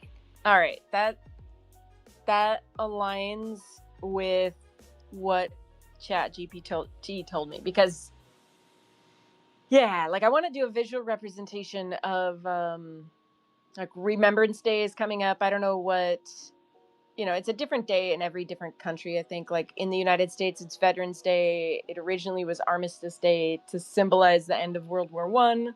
Then it was changed to Remembrance Day. So I think like we all might celebrate it differently, but I wanted to represent the number of soldiers that died in World War One. At least in the United States, it's 116,000, and I think like numbers don't like. It's hard to imagine that much. Like we humans, I mean, what's the largest number we've actually seen represented? Like if you look at an anthill, maybe it's like, I don't know, like 10,000 ants you can see at once, or like pebbles on the beach, millions. And so like I think that's one thing that Decentraland or virtual spaces could do really well, is actually show me the numbers. Like what does that number actually look like? What does 116,000 fallen soldiers, what does that look like? And so like Blender got me to 54,000 before it really just shit the bed, and I'm like, oh no, I can't, this is not gonna work. And then I DM Dr. Krillo, and he's like, I don't think you can do that in Decentraland. So I'm like, all right. So I've scrapped that for now, but like I want to show like huge. You can do a trick. Is it the instancing? Like Yeah, but maybe there's instead of a cube, for example, you just use a triangle or yeah, a triangle to represent each one with only one face. Then it's cutting a lot, and that with the instances, and maybe that way. Yeah, because like I really wanted to show all the like humans that died, and that's in the millions. And so I'm it might just Well, be yeah, possible yeah, to do.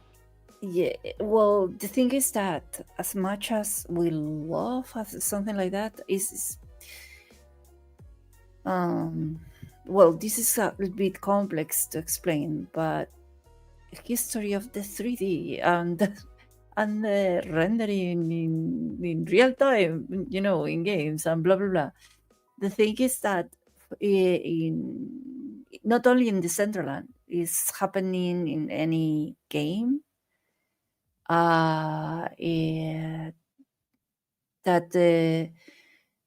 That that will be for a scene, uh, even for a triple A game, like too much geometry, Canessa. Yeah, it's a So even for us, the most, mm, you know, 3D triple A game that you can think in, but there's ways to minimize that with using the instances. Also, Unreal has the nanites, but it's with nanites you can use like a lot, like a lot of geometry, you know. But it's not going to work for any metaverse platform that is working right now.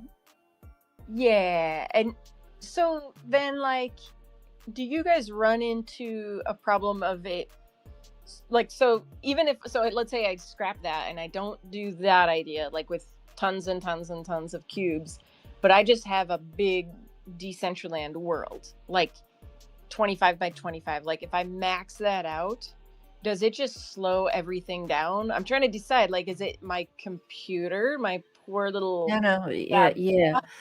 or does it do It's that to everybody? no, it affects because it's rendering more space. So, did you ever render in Blender? If you take a render, an old one, because nowadays it's a bit different, you will see that renders by tiles. Each tile, clack, clack, clack, clack, clack, clack, renders. And this tile can be like 64 by 64 pixels, or bigger, you know. So let's say that when you're rendering in real time, the the the the game engine is trying to do that, rendering by tiles, that is like that complex. So the more space you have that is able to view, the more is going to be laggy for the user. So you will have to have a better computer in order to minimize that.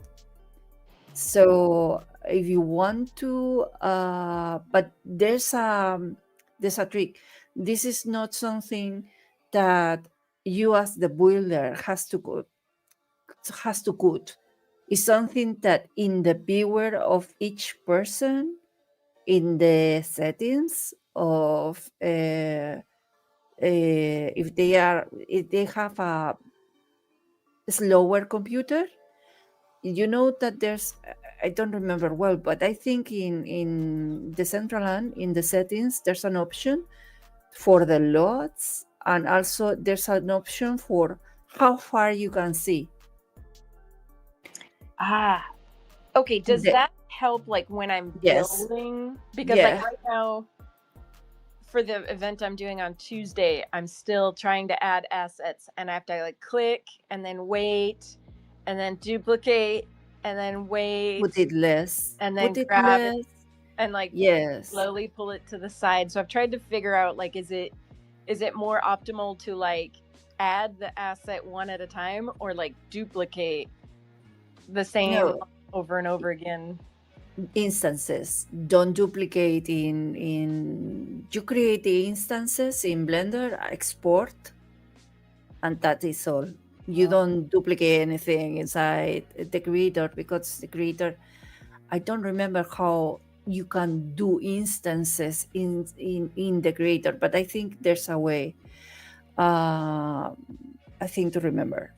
But anyway, you do that in Blender. There's no problem. It's going to work better in the Creator Hub also as well. But the important is that when you are involved in your settings, you have to customize your settings and load down. Even when you think you have a good computer, you don't. So put those, for example, that that the avatars, that don't raise avatars that are like far away or something that is far away. You don't want to watch that. So just reduce the things that you can see in your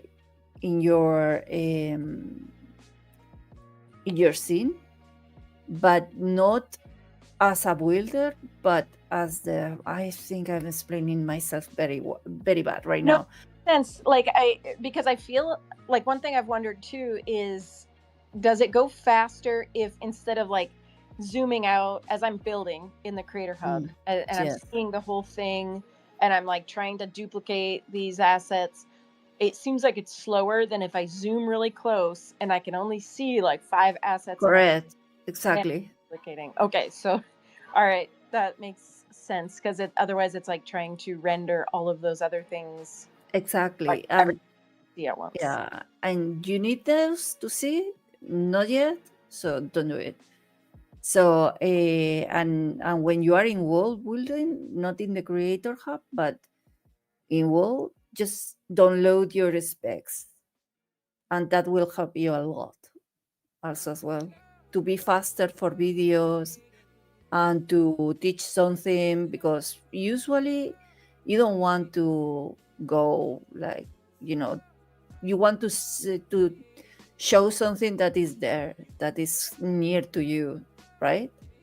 So you don't know like a huge, unless you are building something really huge, then you will need that.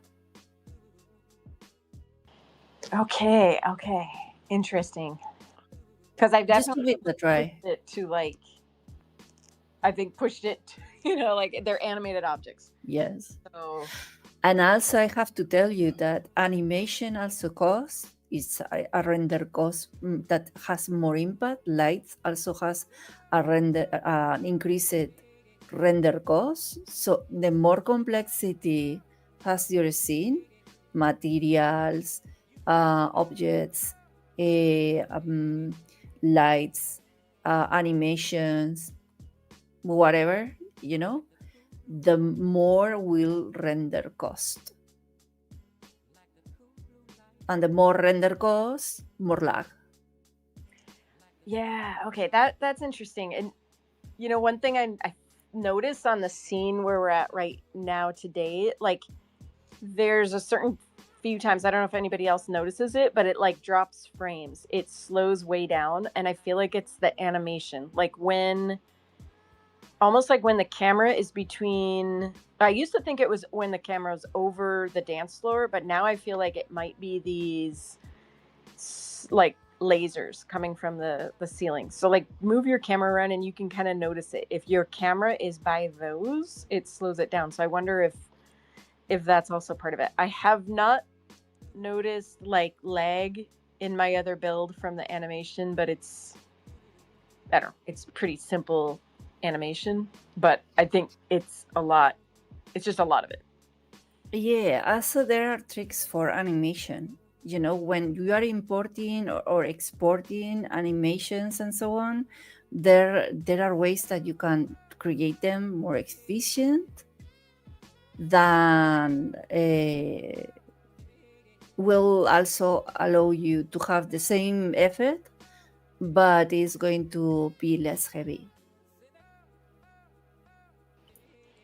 Yeah, I would definitely love to like if you did oh, I think did you connect with maybe Kazi about like a upcoming like creator hub class or creators workshop?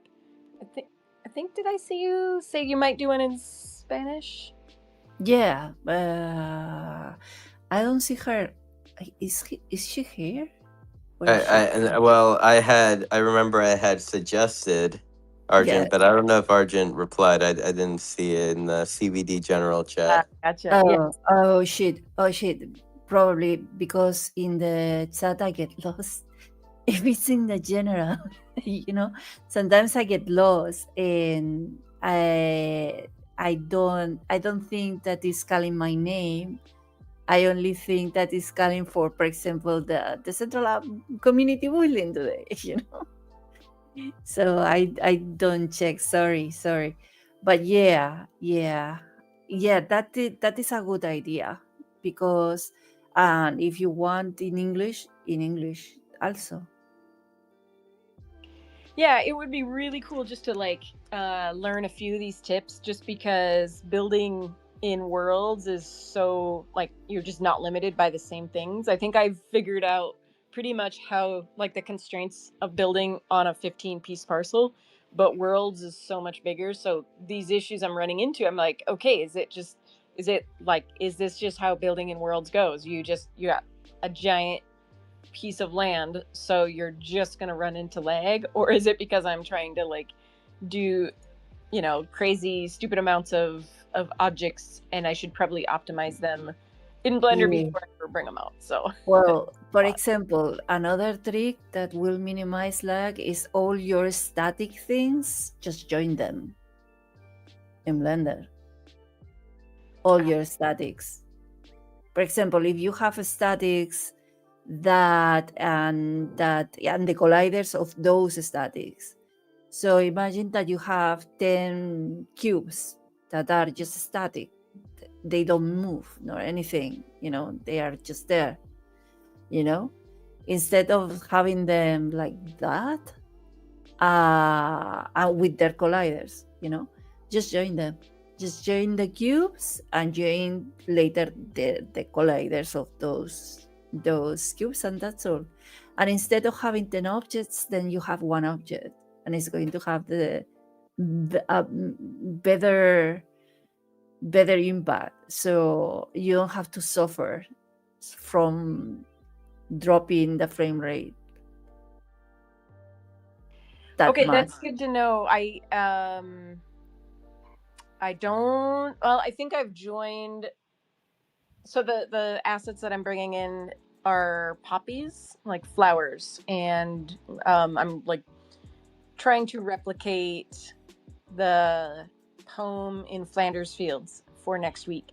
And so it's as many poppies as I can bring in, and they're all animated. They're slowly waving in the wind. And so I've joined them as like they're created out of separate assets on each flower, but then I've joined them together. But then it would be, I don't think I could join them and have that animation be individual, like they're individual. Yeah, rigging it. I'm not there yet. Maybe next year. You can, but then you have to rig the flower. Build a rig for it. Yeah. In time. Right now, it's going to be very, very simple. But yeah, okay. So I can see where I'm going to have to evolve the build process. But yeah, that's good. It's good to. I just didn't know if it was my computer. If it's like, all right, If you want a tutorial, please let me know. Yes, we do. We want that. I mean, I think even if somebody walks away with one tip, that would be super helpful. So Yeah, we should chat. Okay, cool. I will talk with her and let's try to do something together again. And yeah, yeah, yeah. I was thinking in something and now I forgot. It was a smart tip for. Ah, yeah, this you will like. Who here has Roblox and plays Roblox? I do against my Okay. will. Against Yeah, I I am. know. That's why I'm telling you. But you know what's coming to Roblox? And because I know it because the Blender in the iPad video that I saw. That's why I know the following.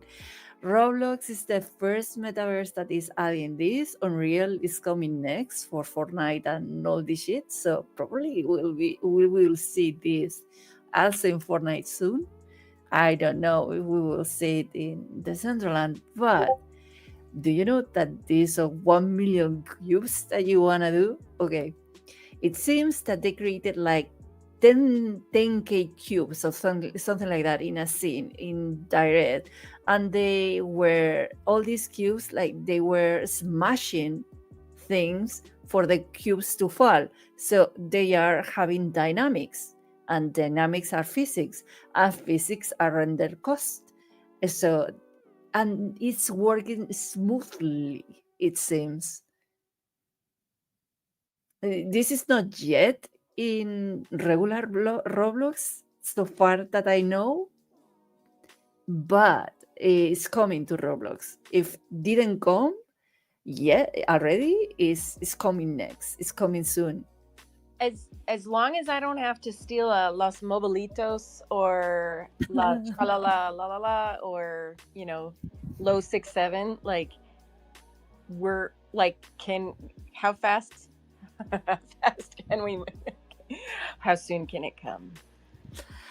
I don't know because this is new tech, and for me, I was like super. When you have this candy in, and you're like, wow, super excited, but it still like a gap.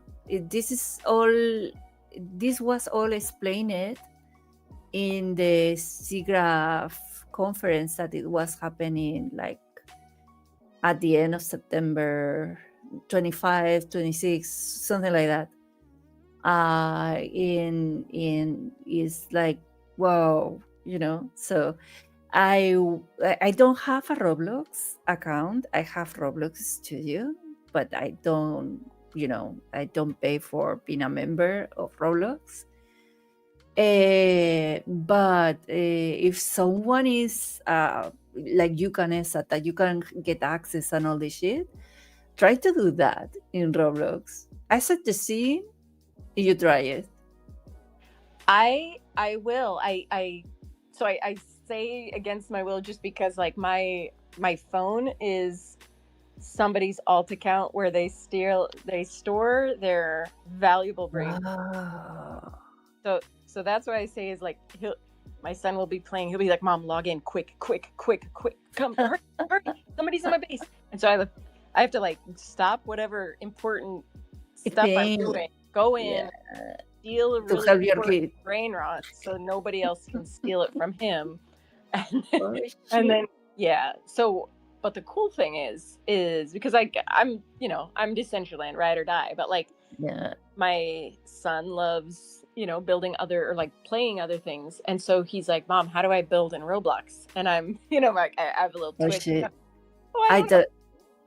Tell him to speak with me, okay. and let's make your kid and we agree at 50% on what your kid is able to do later, okay, of benefits to each other. Oh, he would love that because he's all on the playing side. But the crazy thing, I said, you know what, like when I don't know something, I chat GPT it. I come in his room 2 hours later, and he has a game going where like you walk in and you click a button and it's supposed to give you money. He's like, "Mom, look, I think people will just give me money now." And I'm like, then he was like, "Dad, it didn't quite work." But I'm like, oh Shit. my goodness, you coded this with like zero help He from did a tip mom. jar. Yeah, like, Yeah. oh my gosh, yeah, He it's created a tip wild. jar. Yeah, Holy. yeah, and oh my gosh, yeah, like I'm like, I need to this next generation, like we need to get them cooking on It on seems all. that, yeah, it seems the code of Lua that is open source is allowing a lot of cool things.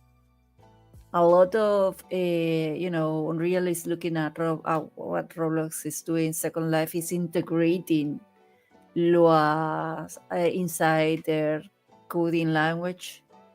So it seems Roblox, not per the game itself, is because the capabilities of the Lua coding. That is above my pay grade, Argent. But Well, it's just code. So your kid is going to teach us how to code in like 2 seconds. When he might, yeah, probably. I If you believe that. I think he'll, like the next generation, they'll just grow up using like exactly, coding and using like AI that they won't even, like, for better or worse, they won't have the deep technical coding skills that somebody would have to have if they go through, like non AI traditional pathways. But like, I mean, I've just seen so much crazy advancement so quickly. But like the number one game like in the world is like a few weeks ago was literally steal a brain rot. Like I don't know. I'm it's a fun game. It's fun. Like whatever. It's kind of fun. But like it doesn't need to be super technical or difficult or completely great crazy graphics. Like it just needs to be somewhat viral to take off. Like I don't know if anybody has played that. You literally just you have a base and you go and you run to somebody else's base and you try to steal their brain rot before they steal yours, and that's the entire premise of the game. So when everybody's trying to like think of really good games for Decentraland, it's like, man, oh, I don't know, it's kind of disheartening. You're like, well, ah. since that is a game that is one of the first mini games that has a lot of MOOs like World of Warcraft and all these things. You have to capture the flag. It's also a kids game. The capturing the flag, right? So it's to me it's like, oh yeah, it has sense that is successful because people likes to play that game of capturing the flag and protecting the base of where the flag is, right? Okay, so that's what we need. We need to focus on just capture the flag basically, but with some resource farming because everybody likes to a good like trip into the mines to like source some diamonds out. Will the diamonds give me money? That's the They question. well, if you craft them, they will give you armor, which then would prevent somebody from stealing your, I don't know, something. That will be cool. Gold, argent, maybe gold. Since you're argent gold, we need to protect the gold. Gold, yeah. The gold and the silver, the coins. I think Toxic also plays Roblox, but I don't remember if it was her or not. Yeah, she Yeah, does. She that's does the trip in now Thursdays, I believe, with Tang.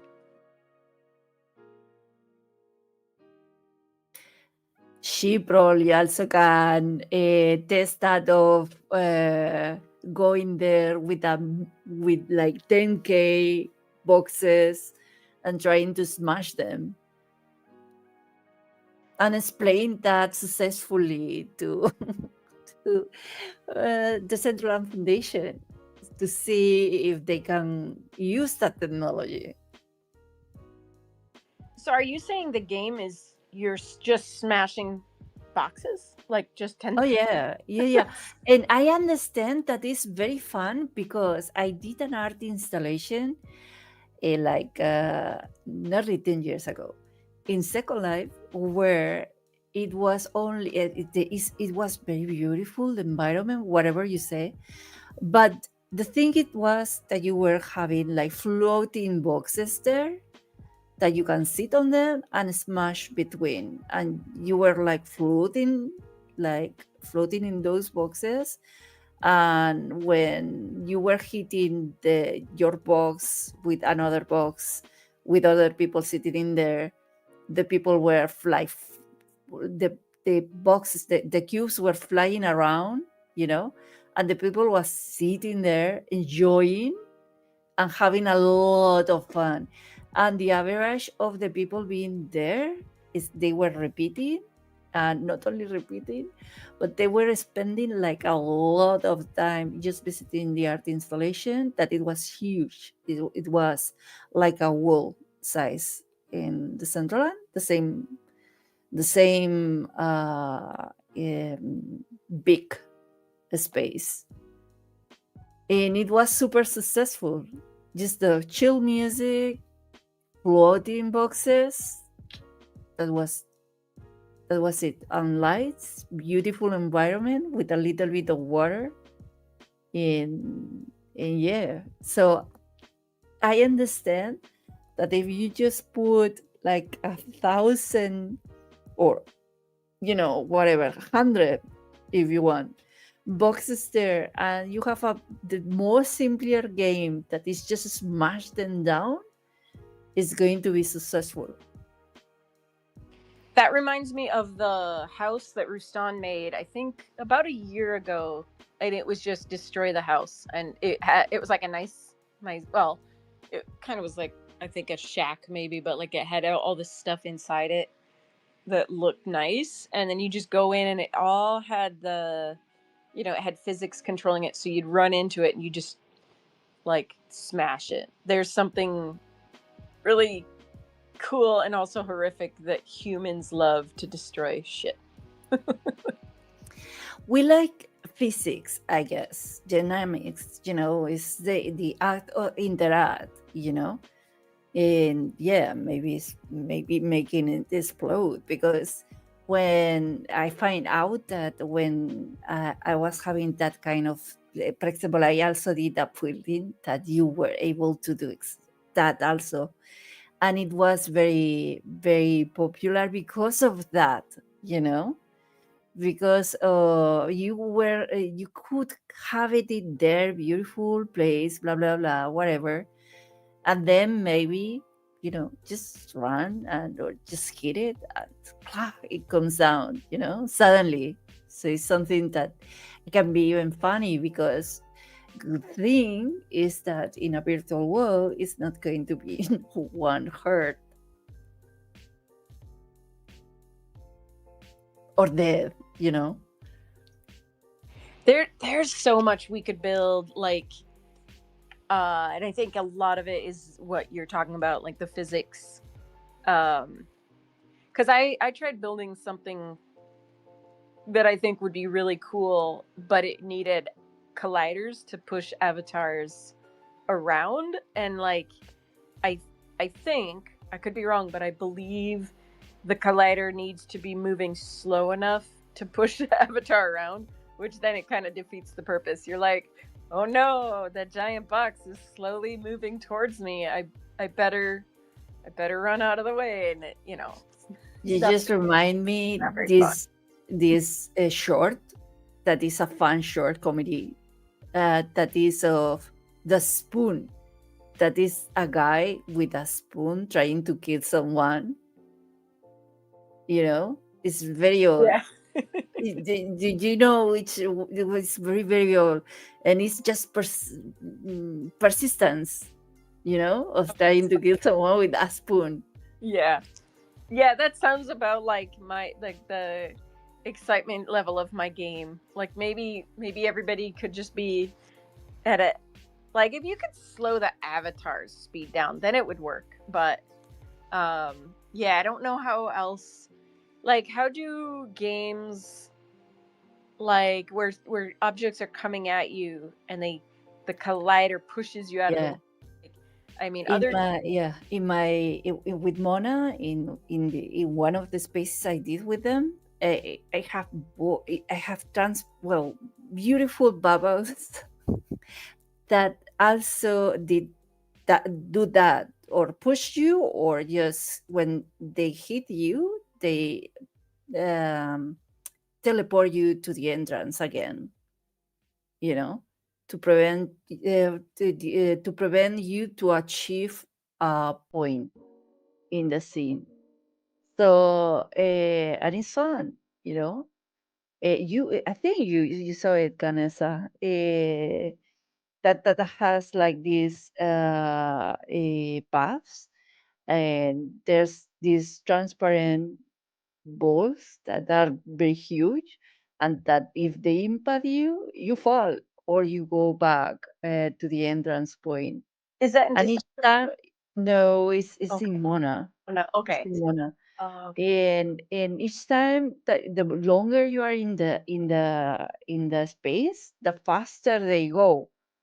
So you have to be quick and quicker and quicker each time if you want to unlock the nine locks that are around the space in order to achieve another space, another bubble, the interior of one or other bubble.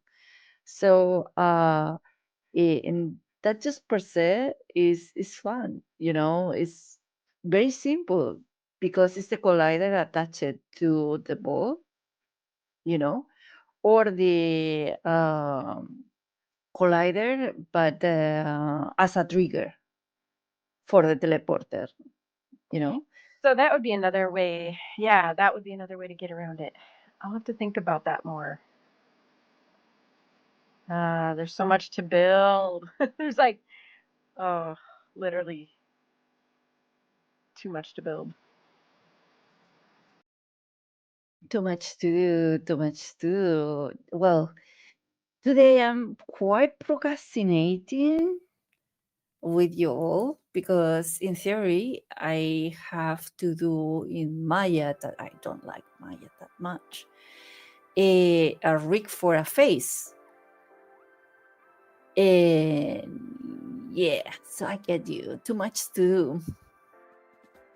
Yeah, I just find that like I'll like start a project and then I'll be like, "Oh my gosh, this is amazing." And then this other shiny thing over here is like, "Oh, but wouldn't it be cool to like put 116,000 cubes on a scene?" And then it's like I start that and then it's like, "Oh, but I should really do something for Christmas." And then, "Oh, but like it'd be cool if I made this emote." Like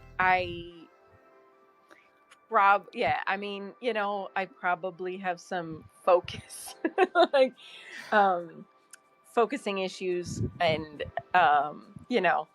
I follow the shiny things. But it's actually cool because I've come back to emotes that I'm like, whoa, this was like 98% done and I never published it. Like I should just publish it. That's it. Okay. Yeah, We like we have to go. We have to go there and watch that of the how are you doing the modes? I mean, for example, are you doing the modes from the beginning? I mean, from zero, or you're using a base? always zero. Like Oh, okay. well, like the rig that you have to use the Decentraland rig because otherwise Yeah, I think the right. thing is that and I think that there's a difference between using the rig in Blender and using the rig in Maya. Oh But yeah. but And I I don't know. didn't I mean, test it yet, so yeah. I've been using the old Decentraland emote rig, and so like last week I met with Issa because I'm like, Issa, I'm Mhm. so sorry I keep bugging you. she's like, well, for one, why are you using the old rig? I'm like, I didn't know that there was a new one. Like so then she showed me the new one, and I'm like, oh my gosh, you already like fixed a bunch of problems on the rig. So there you go. Like, if anybody wants to make emotes, there's number one is like Oh, go that's good. That's the good. new rig. But then I I do have. like copy and paste the avatar, or like, yeah, like a lot of the things I do, you shouldn't do it because it's not good. But like, I'll just take an old avatar that I know, or old emote that I know works, and then just like change it a little bit, and then like start making the new emote out of it. Because for a while I couldn't get the rig to work that was in the documentation. So I don't know, Yeah. got in the habit of doing it that way. Do you remember the Steve, the one that I was having as a interview with? In Yeah, Steve is a professor himself, and just before getting here in the center, I was talking with him about the rigging and blah blah blah, because rigging in Blender, in Maya, in Unreal, in Houdini are really different.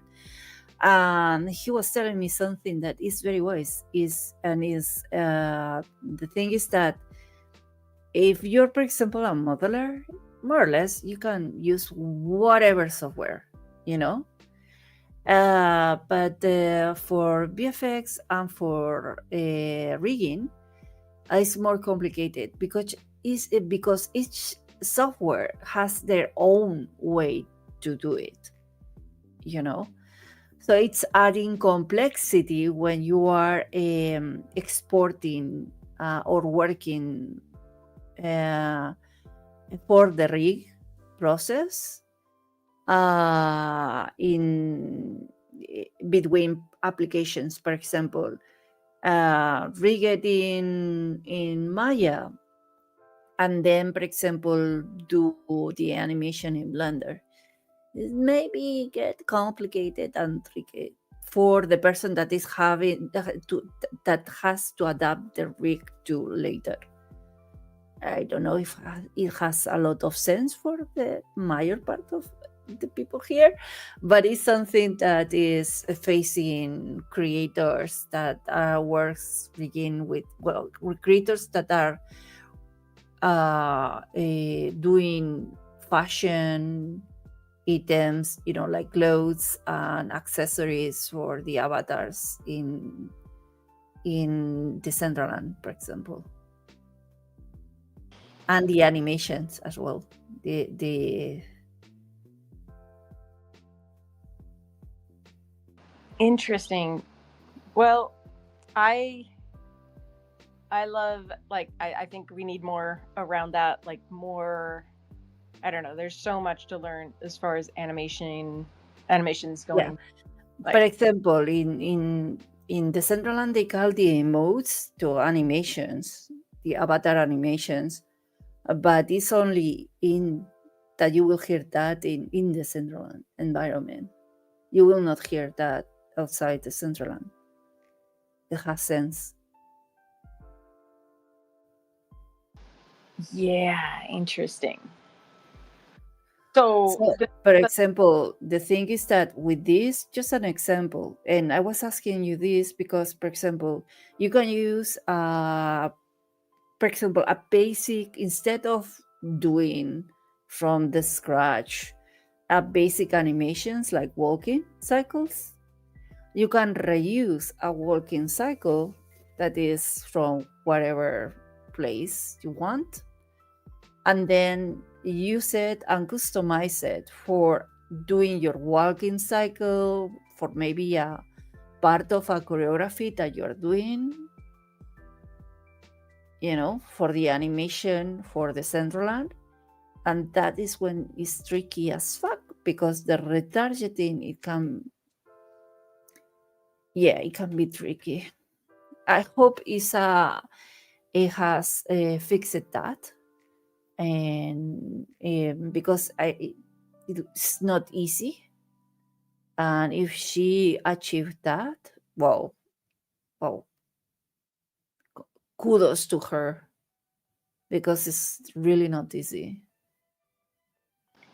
I think I like I want to go back to school for just animating. Like I think that's where I need to figure out next. Like all of my emotes are pretty static if you look at them carefully. Like they might be like fun, but they don't move much. Like the feet and the hips. The feet and the hips are pretty like locked in. There might be I try to put a little bit of movement in, but you can tell I'm not, you know, I'm not, I'm still a budding animator. And I need to like definitely practice a good walk cycle. I think if I, you know, probably if you go to animation school, that's probably the first thing they do. They're like, all right, give us a walk, give us a, you know. Yeah, walk animation cycles are like not that difficult, but you have to have certain things in the mind. And sometimes it's not about the animator per se, it's also the rig that you have. If you don't have, for example, certain bones on the feet of the human feet, for example, the I think or avatar, the Decentraland skeleton has already the point and the flat for the feet, right? So it has two bones in the feet, right? Or I'm Yeah. mistaken? Yep. Two So movement points. yeah, so with that you can better create a walking animation, you know, because you will see that some people do this very badly and forget that when you are walking, you know, you need that bone in the fingers that is also giving you impulse when you're walking. So you're not flat walking all the time, you know. Yeah. So Issa and I were talking about that, like how the like the limitations of the Decentraland like avatar rig, yeah, and like the oddness of it, because really, like if you're making an emote, there's yes, and I yes, didn't realize it until she pointed it out. Like there's 3 points in the torso. There's 3 points of yeah. movement, whereas like in the human body, you don't move the rib cage. Like there's you can twist to the left, to the right, like in the abdominal area, but that rib cage, like I'm not like sitting there and getting some major flex out of the upper 2 No, areas. but that one I think is for the the rib is not the it's not for the rib cage. It's for the spine. Mm-hmm. So you have to have those things in mind. Yeah, and then the shoulders too, because I was like, Yeah, oh, like I can look back at old emotes I made, that like the crowd surfing one, I think, where I'm like, yeah, the avatar's arms are way up high, holding the person up, but if you look, it's such a broken emote. I need to go back and fix it, because the shoulder does not, you know, like if you really did that in real life, you'd be in the like in the ER, because the I'm gonna put it I'm gonna use that one. So she was showing me a few ways to like reach up above your head, like in an emo. Like you can use the shoulder a little bit and get a little bit more height. Okay, I have to put on a shirt here that will let you see what I'm talking about if you're in world. So even those little things there, yeah, oh my gosh, so I'm broken. not doing well. Okay. I'm not doing well. But you can see like the shoulders are so broken, because what I should have done is raise the arm, not just raise it up, but then like raise it out so that you yeah, so it doesn't break that shoulder joint, because the shoulder really is a funny joint. And then the hands are like the arms of our avatar. I don't the like, oh gosh, what is it? The radius or ulna? It's the bicep, like the upper forearm that attaches to your shoulder.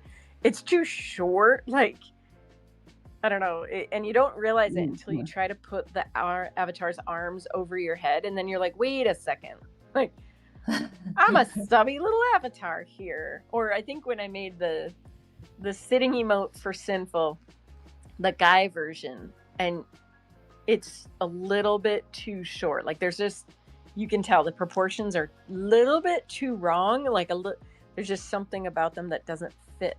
And so yeah, there's just a few things like that you're like, oh, I can't make it do what I want it to do because of the rig proportions, I guess. Yeah, and this is probably because the rig, I think it was the original, it was made in Maya. Maya uses a different type of, it's not the bones, it's the control rig. It's different. And how they set and blah, blah, blah is just like different. And trying to bring that up to Blender is I admire a lot this for doing that. Because it's not easy. Because I also think that they forgot to apply the scale when they rig it. And I'm not sure of that right now, but I don't want to tell something that later the studio that did it think, yeah, we did it okay, because maybe they are right, I'm mistaken. But the thing is that I think if something is lost into the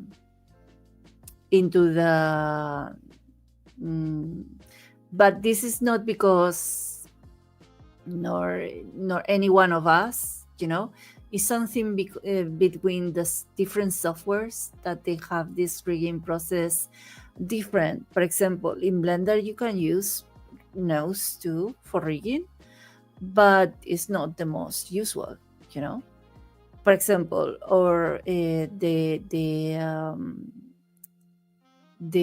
avatar rig that has ISA is what regular happens in Blender with any other kind of rigging for characters thing. They don't go nodes, But in Maya, yes, they work with nodes. Not fully like Houdini, but yeah. So I think something in there that is affecting some bones and maybe related with the scale. Interesting. Okay.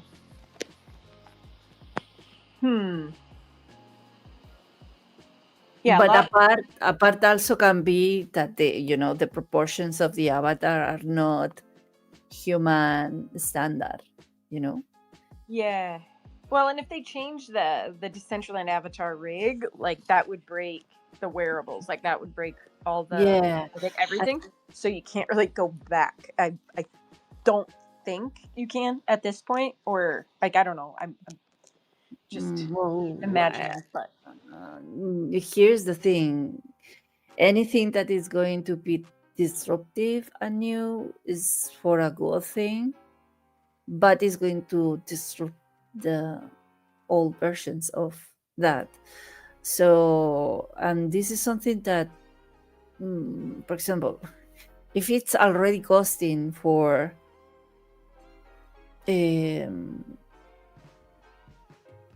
is something that Second Life also has this problem, and that's why, for example, they still keeping a very old rig, but they added some bones to that, at least.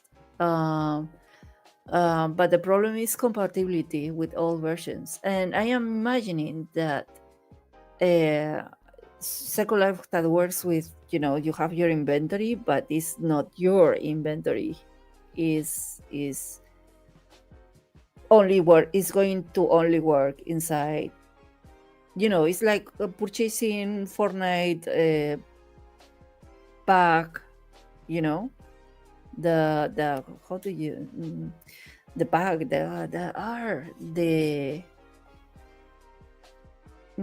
help me here, Canessa. How do you call the bag that you purchase in Just like background art, like for loading screen. No, that you go doing missions in Fortnite and Battle you Battle Pass. yes, the battle pass, that thing is like battle pass, something that it gives only during the game and in the game, it's like battle pass thing.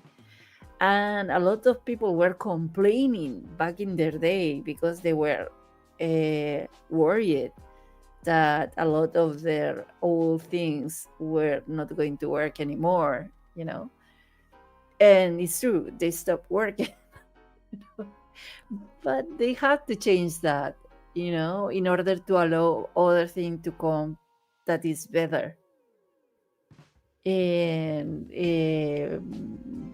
but in here that what we are purchasing are NFTs. I don't know. I mean, it's going to, for example, because it's the original creator. I don't think that is going to, maybe one or two will do with a couple of things, but major part of the creators, I don't think they are going to do a new version of that and send it to you. Oh, like you mean if they change the rig or something? Yes, Yeah. and do they an updated version, because I was doing that with my customers in Second Life, because it was that possibility, there. It was the possibility to just send, no complications for me. It's not going to. It was like very very cheap to do this. Also, of I bet. course, it was. You know. Yeah. I mean, I feel like Decentraland would probably not. Like I feel like they've got so like we've we've got so many challenges just as it is, like to get linked wearables and smart wearables like Yeah. just going. So I feel like if they I bet they wouldn't change the rig. But like for me, I think there's a huge challenge and like an amazing mental challenge to just like how do I recreate my own stuff like using the Decentraland avatar and like kind of like I did with the emote last like week for Halloween. Like if I can't make this a wearable, how can I make it as an emote? Like how can I bend and break the avatar? Like I literally just freaking took the Decentraland avatar, every part of it, shoved it up into the head, and like you can see for the headless or for the crystal ball emote, you can see on a few wearables, you can see that body in there. So it's horrible. It actually reminds me of like if anybody is into Marvel comics, the into them. Oh, Ant-Man and the Wasp into the multiverse, the MODOK. It's like so disturbing, like the little baby arms. And so actually when I published that emote last week, there was a leg sticking out of the head. I was like, oh, whoops, and I like shoved it back in there. So I think when people start really realizing like how much you can break the Well, you can actually. You can. The important of this is something that maybe most people don't know, but the important thing is to keep the names of the vertex groups and the bones. They have to be the same. That's all. But it's not where they are. It can be like different. For example, you can, instead of having a human character, you can create, but you will have to add the animation, because if not, it's going to go to the resting pose. That is the resting pose, the original T pose, with the avatar as a person, But if you create your own animation and it works with that animation, you actually can, just create, for example, a snake or a dragon, a Chinese dragon, or an European dragon with the wings and all, and maybe the what you put in the wings are the bones of the hand. Oh my gosh. You Yes. can't do that, Okay. but the RJ, thing is, having this conversation offline so we can like figure this shit out and make something like insane. yeah. Sorry guys, CBD is done for the day. We're closed. Boop. Okay. Bye. Bye. I'm kidding. I love what you're thinking. Like that is insane. And okay, so then like you'd have a wearable that would you have a wearable that would go with it then? It will have to have their own animation, which means that animation will always have to run. But maybe we can have a loop to that, maybe cheat somehow. Yeah, I like that. Maybe, I wanna just maybe. like I want to make it to the point where Foundation's like, wait, no, you can't do that. Like, okay, We can do it. make. What do you think? Is this insanity or is this like cool shit? I think you two are cool shit. I think you two are the coolest shit I know of. Hot and cool shit. But it's not mating season just yet. Just so y'all know. I just want to tell you, It's not spring. It's not spring. It sounds like they did fix the Intel, and the reason that mine is having issues is a date issue. So it sounds like we're so back. No brand new computer for me. That would be brilliant news. Wait, so it works? You're good?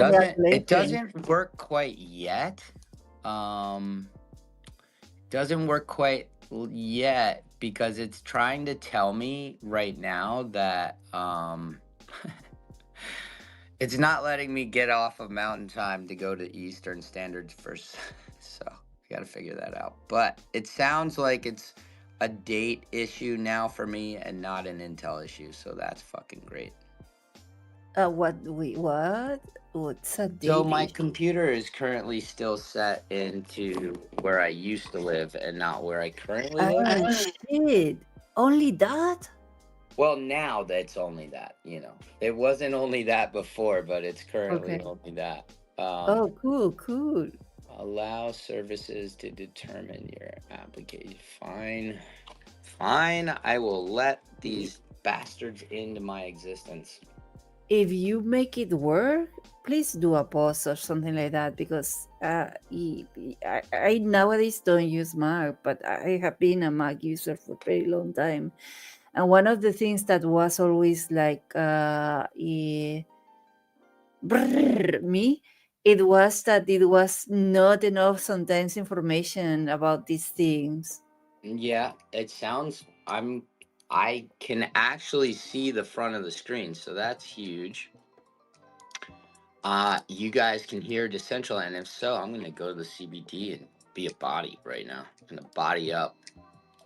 Man, I would be so stoked because honestly, I'm just not ready to let go of this computer. They haven't replaced this particular computer well right now.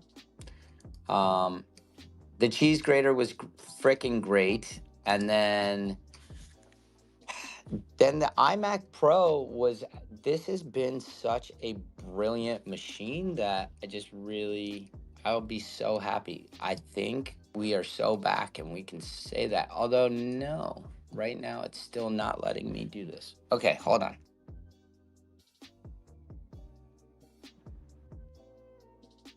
Maker's gonna have to circle back on this. I think we're really close. Right now it's just giving me the wrong wallet.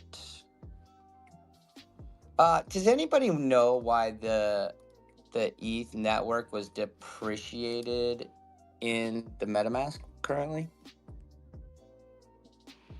It might be update Mac time too. Update wallet. Can we use this moment just to plug everybody that shared their safety tips for the last week on the CBD Decentraland X account. Like, thank you. It was just we needed a fun way to give away wearables for people that weren't in world because I don't have technical skills to make a wearable dispenser. So the next best thing is like, how can we do it on Twitter? And it was really cool to see people give their security tips. So we'll just use this moment while Make is pivoting to just say, hey, if you haven't gotten your hot wallet, cold wallet wearable yet, share a safety tip and tag CBD Decentraland, and we'll get that out for you.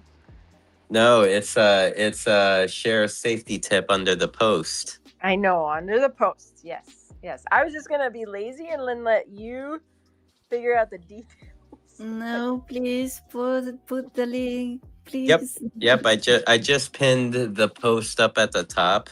Thank you. And that is for like anyone that can't make it in world for like a CBD event, but those who have made it in world should have received a hot wallet, cold wallet wearable. And if you haven't, please let me know. Is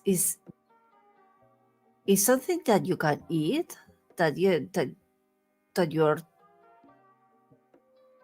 what is the scare? It's something you can eat, right? Huh? Wait, what? It's The scared? Or maybe I'm hungry. I mean, I think so. Somebody thought it looked like a bag of Doritos, but it's a. Are you talking about the wearable? yeah. It's just a wearable. It's like a two-person wearable. So on the males, it's And the a hot. cold wallet, and then the ladies are the hot wallet. So the males go. It's a wallet.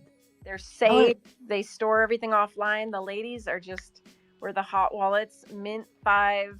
See what happens. Push that button. I was thinking it was definitely something that you can eat. I mean, that is frozen and later you hot, and you can eat it like frozen or hot. I'm going to say no comment and just leave it at that, children.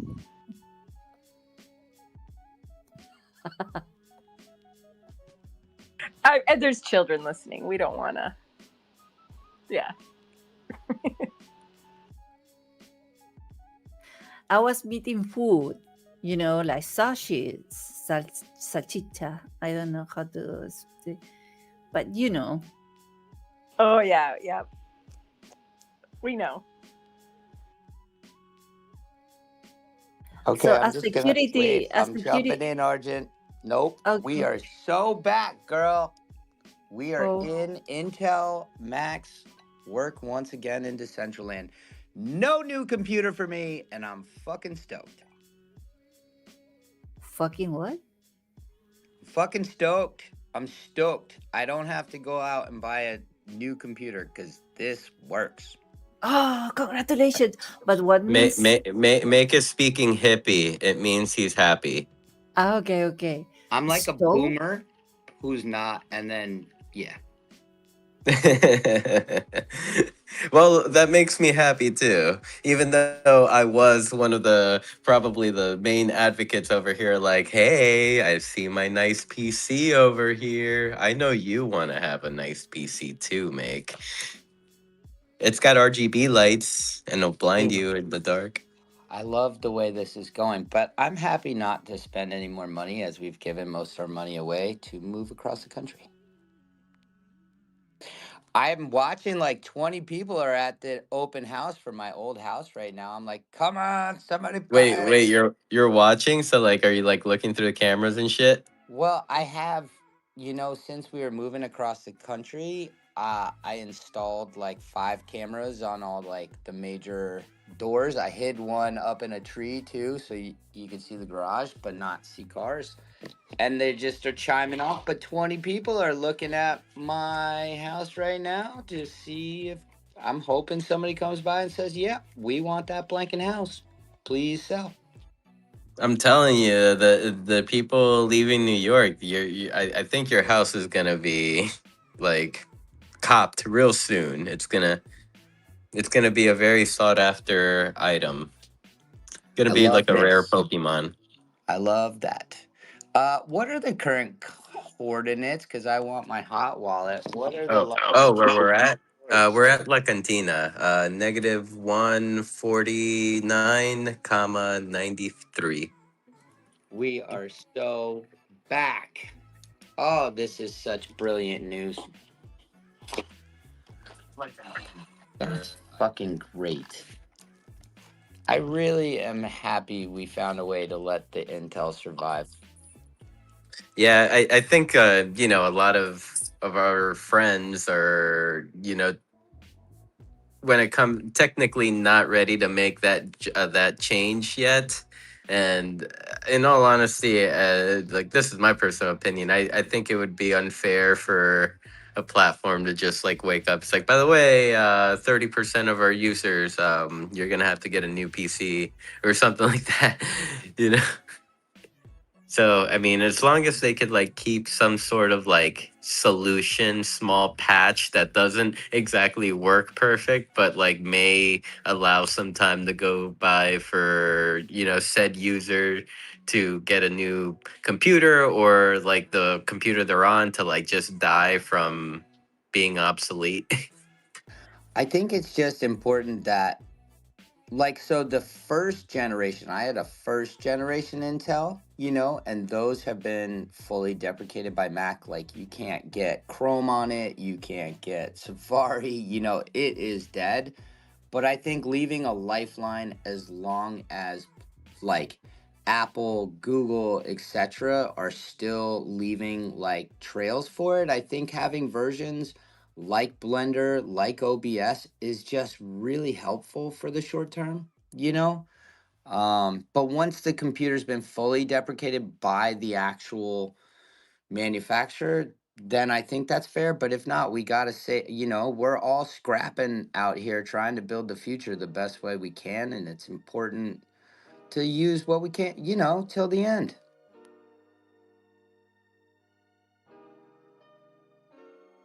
Exactly. Especially like, I mean, if I'm not mistaken, these Macs are like 5 years old. Like you should be able to still use a 5-year-old laptop.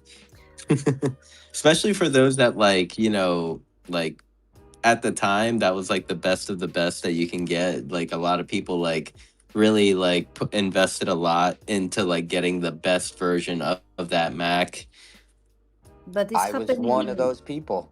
I mean, it was almost $6,000. That's a long time, but it wasn't 5 years. Like, I'm pushing 9 years with this machine. So Oh shit! Oh 9 years is a damn! long time. And that happens exactly the same with PC. I'm using a PC from 6 years old now, and yeah, and it's a good machine. It's still a good machine, but I know this is old. For example, I cannot change to Windows 11, even when Hmm. in theory I can, but no, I can't. Yeah. Like, I have my now it's my second PC. Um, I got this thing in 2018, and like it's like a 1080 graphics card GPU.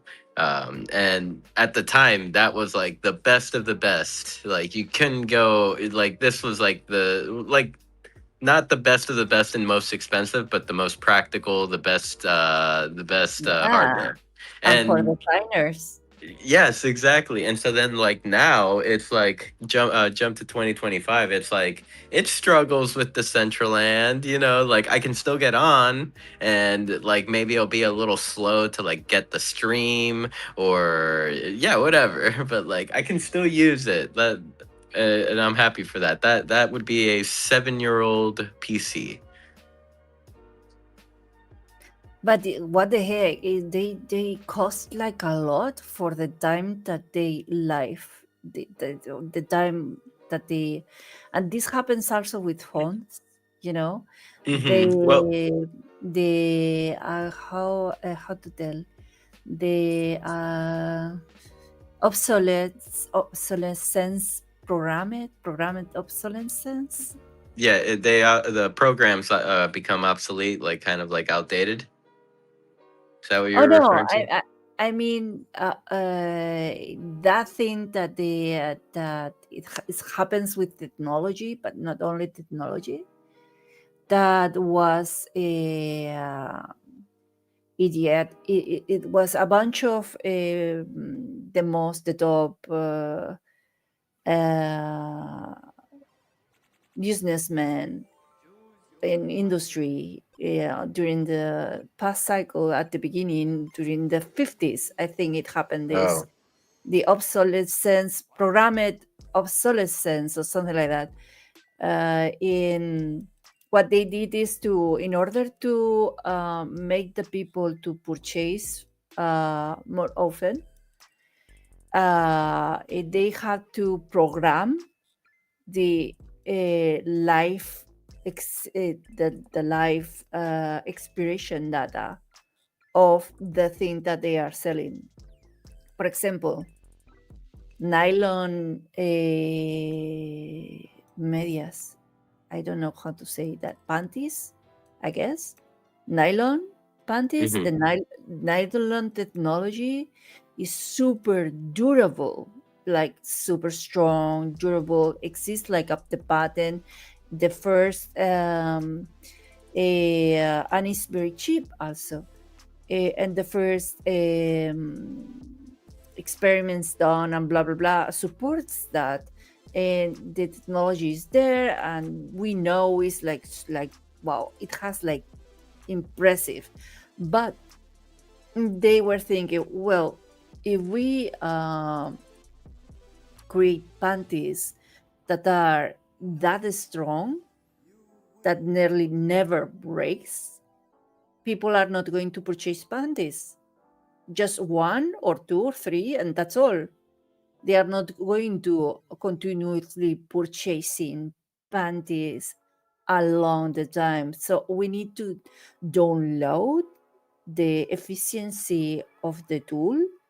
In this case, is the panties, in order for the people for to break before, and more often. So customers has to purchase it often. So that's why we have bad panties. Yeah, I mean, in a way, I guess like my way of thinking kind of aligns with what you're saying, like about like kind of creating a point where the tech becomes obsolete. Like, what I like to think like with PCs or computers, just in general, it's like if you want to remain at the industry standard, you need to upgrade your PC every 5 years. So like if you want to like stay up to date with all the technology and like be able to like have hardware that is of industry standard that can like let's say you have a creative job like or like some sort of like 3D creation job or who knows. No, 3D I don't think would be the best option because like you have proven that you could do wonders with with an older computer. Um but yeah, I I think think you that's like what they also. label it to. Go ahead, Yeah. Meg. No, I In was it, just gonna jump in with you and say I think you also hit it on the head. Like when you're investing in a computer, if you max out what is available at the time and you hit the big critical mass is hitting the right chip change. It's kind of like cars or anything else. When like this particular Intel is right on the edges, right? But the first version doesn't work. So it's like watching where you're coming into a chip life. There are wants and needs, but maxing them out generally will give you a longer lifespan than, let's say, you hit the cheaper option. They tend to run out quicker.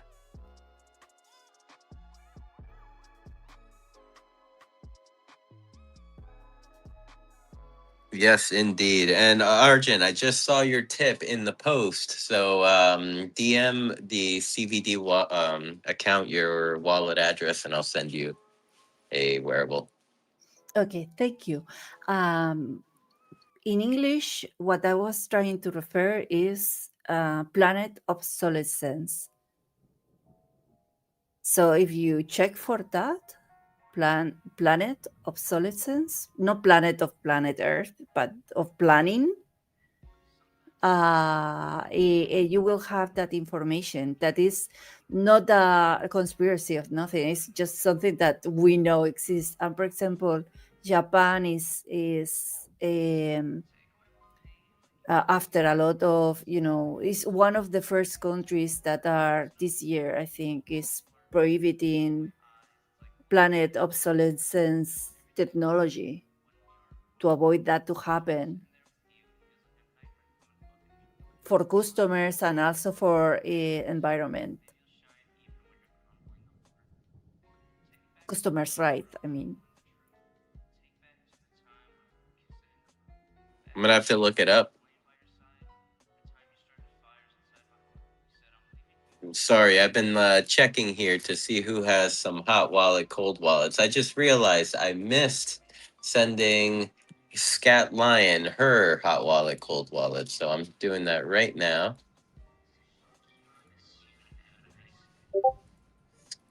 I'm Did you just see my tip, mods? I left you a tip in the chat. you left me a tip as well. All right. Yeah, DM me the your wallet address or whatever is easiest, or comment it in the comments. But If my you tip was just the tip. your tip was just the tip. Ah. Boomer jokes. Let's see. Oh, it looks like we have two more. I know I sent Billy one, so I don't think I have to, because I saw Billy tip, but I think Billy was at the event. While we're figuring this out, and Canessa, maybe you could help me. For a lot of people from music festival, we have wearables getting turned in and such. I'm trying to do this right, and I'm following the rabbit hole. It seems like I have to make a campaign.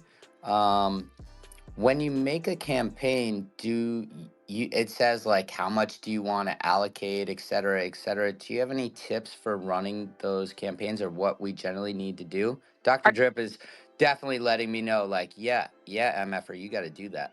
Wait, what are you, like a promotional campaign? So because it's part of music festival, we have the Beast Party Pad with some wearables in it, and hopefully, if everything plays out the way it is heading, I will be on the main stage too, which I'm so excited about. But we had to get Bay all the information, and there are certain ways to work with the foundation and get those wearables in tubes, and I'm at that last step. Got you. That is above my pay grade, and I do not know. That is nothing I have dealt with. That sounds like more of like a wearable dispenser thing, and I have, for better or worse, avoided learning or doing anything with that. So yeah, I think Drip might be the I mean, Drip's always the man, and there's even documentation, but reading, ugh. I know, right? I that's why I've avoided it. I just do Twitter giveaways. But yeah, I think maybe Bay could help you with that. I don't know. Poor Bay. I have been stalking that poor woman for the last 3 weeks. I'm sure she does not want to. No more messages, Make. Please just leave me alone. I don't even like you. No, Bay loves. No, she is like the biggest ray of sunshine. I was totally kidding. Yeah. I do feel bad for anybody like Toxic who's organizing an event, and that's why sometimes I'm just not gonna reach out, because I know they're getting inundated with the important stuff, and I might have a little question that's not important, so it's no, I'm not gonna add. By the way, not talking about Toxic, sorry, I couldn't make it. I was in hospital. That's why. Oh. Nothing important, but that's why I didn't make it. Argent. Yeah. but it was nothing important. It's just a complication of COVID with a little bit of pneumonia, and that's all. Oh, I hope RJ. you're feeling better. Oh, Yeah. But it happened like, the during the hackathon. That's why I was like saying that to Toxic. I was like, shoot, merda, you know. yeah. Oh, wow. Well, I think we can all say we're incredibly proud, regardless of how much time we could be there, of Toxic's efforts for Regenesis Labs. It's so great to finally see.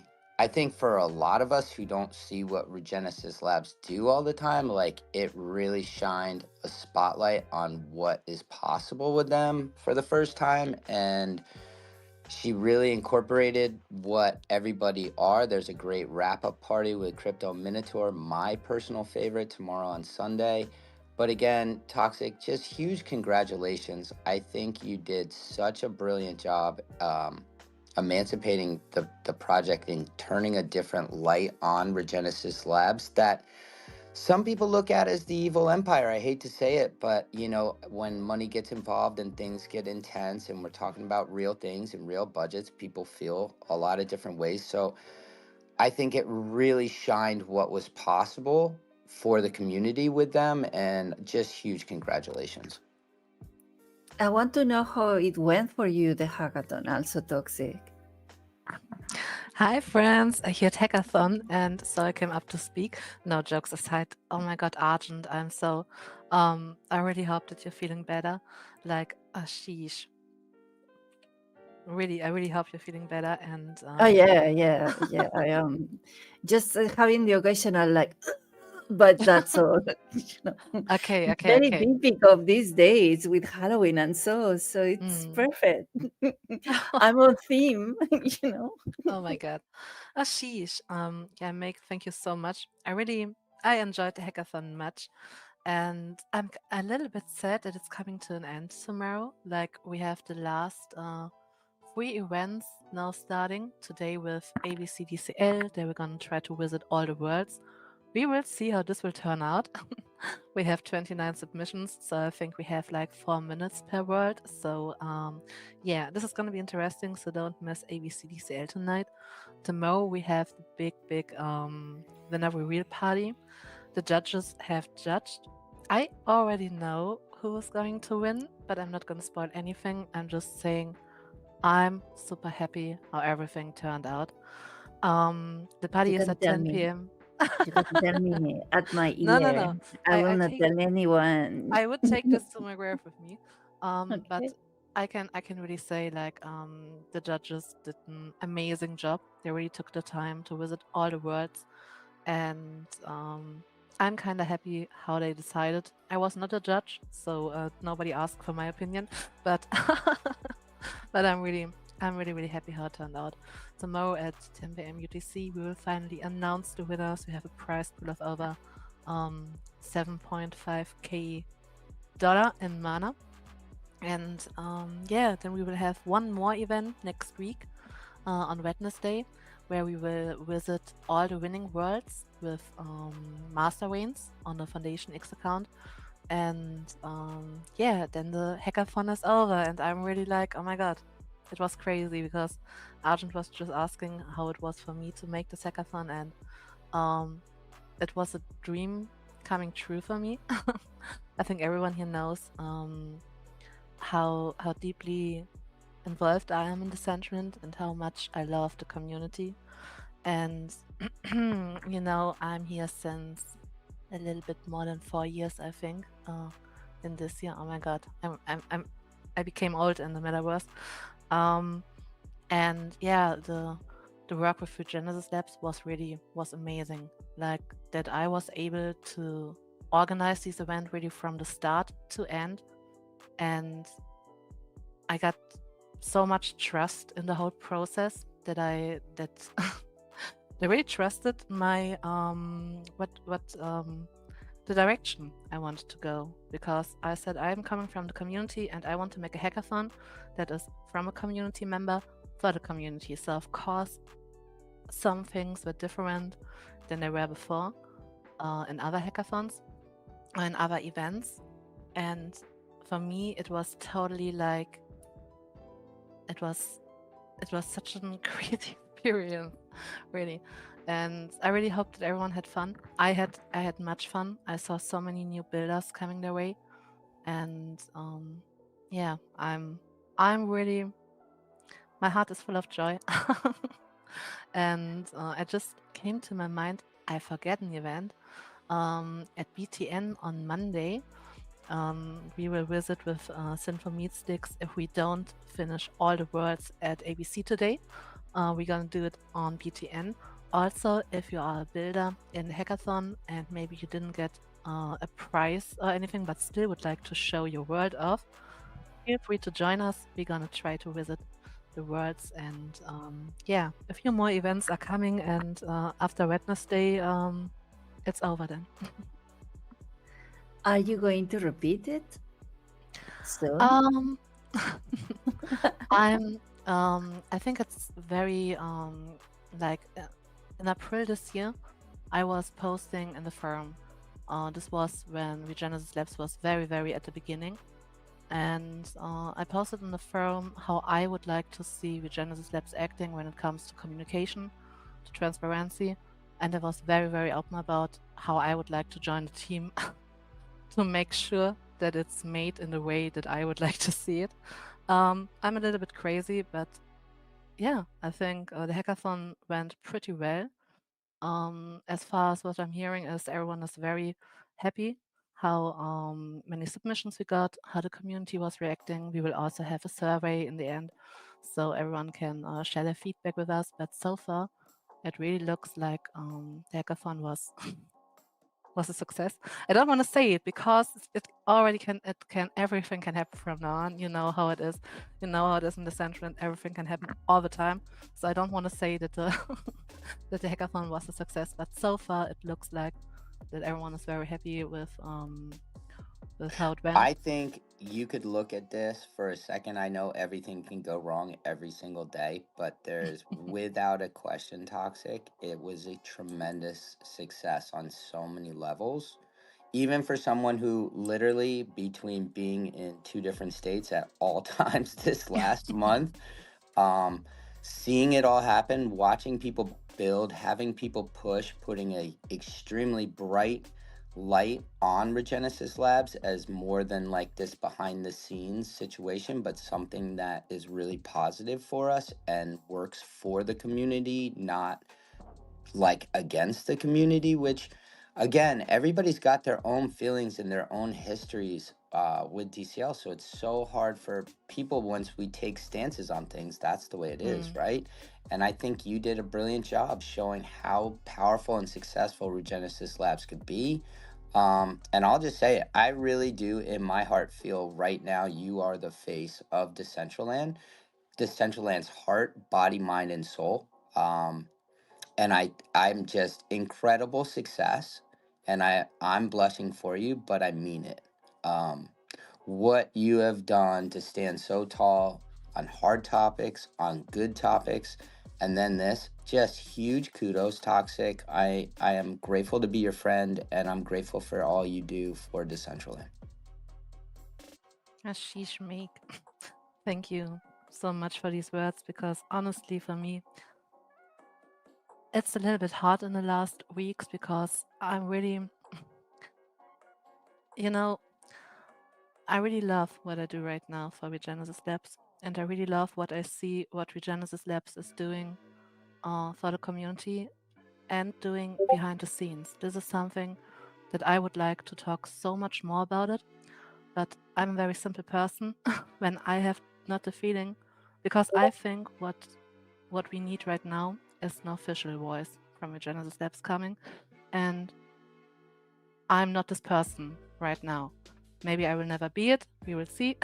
But right now, I'm just the organizer of the hackathon, and I don't want to push my own you know my spaces, you know my events. I never want to put any opinion on anyone. I just want that everyone has all the informations that they can get to make their own opinions. This is something that is super super important for me. Um, and I really I kind of struggle to explain my feelings. I'm sorry. I'm really bad at this. So sorry for the stuttering. But it made me so happy to see and feel that for me, the Decentraland felt different in the last months. Um, First, I was thinking maybe it's just because I'm now in a different position. Like I'm now able to do this hackathon. I got a budget that I could see how I would like to use it. I got so many great support to do this whole hackathon. So maybe everything felt different for me because my position was a different one. But all the feedback that I'm getting from users that are saying, "Oh my god, the sentiment felt different the last weeks." This is something that I heard very, very often in the last few days. And so I start to think, okay, maybe it didn't felt different only for me, but like for all of us. And this is something that makes me so happy because I think the Central End, this is, however said, I see so much potential here. I really love what we are all, what we the community are building here. And I also love the direction that overall everything is kind of going right now. It feels more vibrant. It feels like we're waking up from a very long winter sleep. And for me, it really is like things are changing in the future, and I want that they change for the better. And I really want to be part of that. And so we will see if this was the last event or if this was the last thing I did for Regenesis Labs. We will see. My opinion will not change. Only if I see things that I don't like. I'm very open about things that I don't like. You all know this too. Right now, I just want to get this hackathon behind me and then have a very deep breath, think about how everything is going, and then maybe think a little bit about how I want to go next. And everything that I can say is it will be the Decentraland. So this is all what matters to me. I want to be here. I want to be here with you guys. I want to build together with you all. I want to be part of this amazing community, and I want to succeed with you all in the end. And I think we can do this together. Hey, Toxic, it's All mating right, season and so we're I building. We love you, girl. so I think this is a good note to end on. We have hit our 3 hour mark, or we're over our 3 hour mark, and DJ Los Cat is kicking off their performance today. And yeah, definitely want to show some love to Los Cat and Toxic. Thank you for coming up. Thank you for chatting with us and what is it putting up with us. And yeah, I mean, well, we will continue to just push along this hackathon until the very end. And it's almost done. It's almost done. So yeah, I'm just gonna shout out a bunch of events. And then maybe we can go into some closing thoughts, and yeah, we can head over to DJ Los Cats. DJ Los Cats events live right now at Pink Oasis, coordinates 66 comma 1 negative 141. Then in an hour we have Mr. J Stickles live Q&A project help event. In 2 hours we have ABC Decentraland Tours Hackathon Edition. So they will be touring the hackathon submissions, and can't wait to see that. Unfortunately, I don't think I'll be able to make that one because today or yesterday was Dad's birthday, and tonight we're going out for dinner to celebrate him. But I'll try to sneak on my phone on Twitch and say mew mew mew to all of you. Um, let's see. After that, after the ABC DCL Vibe World Tour. I like that name actually. After the World Tour, we have the neighborhood party at the MetaTribe Plaza, hosted by Crypto Minotaur, and then we have Metaverse After Hours, and I don't know if it's After Hours where Cat 5 will be performing, or if it's the neighborhood party. I think it's I would After hope Hours. it's after hours and not at the thing. Yeah. No, it ain't gonna stop. Yeah, yeah. It's like might as well, Austin. If you're going after hours, might as well just quit. Postpone the show. But yeah, I believe Cat 5 will be hitting the after hours today. Tomorrow, Sunday, the Helvidians will be hosting their event, their introduction to the Helvidia Hub and the Pixel Business Community Talk. And then U Sponge will be going live tomorrow. And let's see. Oh, also tomorrow, the Vibe Awards night with Crypto Minotaur, um, to close out the hackathon. And then let's see. Monday we have, of course, we have the vibes. We have on Monday, MoFi on Monday at Casa Rustan, and Beyond the NFT at the Meta One Design headquarters, where we will have a continuation of the hackathon submissions tour. So, or we'll have our very own world tour. And then Tuesday, make sure to pop into Canessa's the absolute basics of Decentraland, of building in Decentraland. Oh my God, I can't read for shit today. At noon Eastern. So with that said, I will pass it around the room here for final thoughts, and then we can jump over to Los Cats event.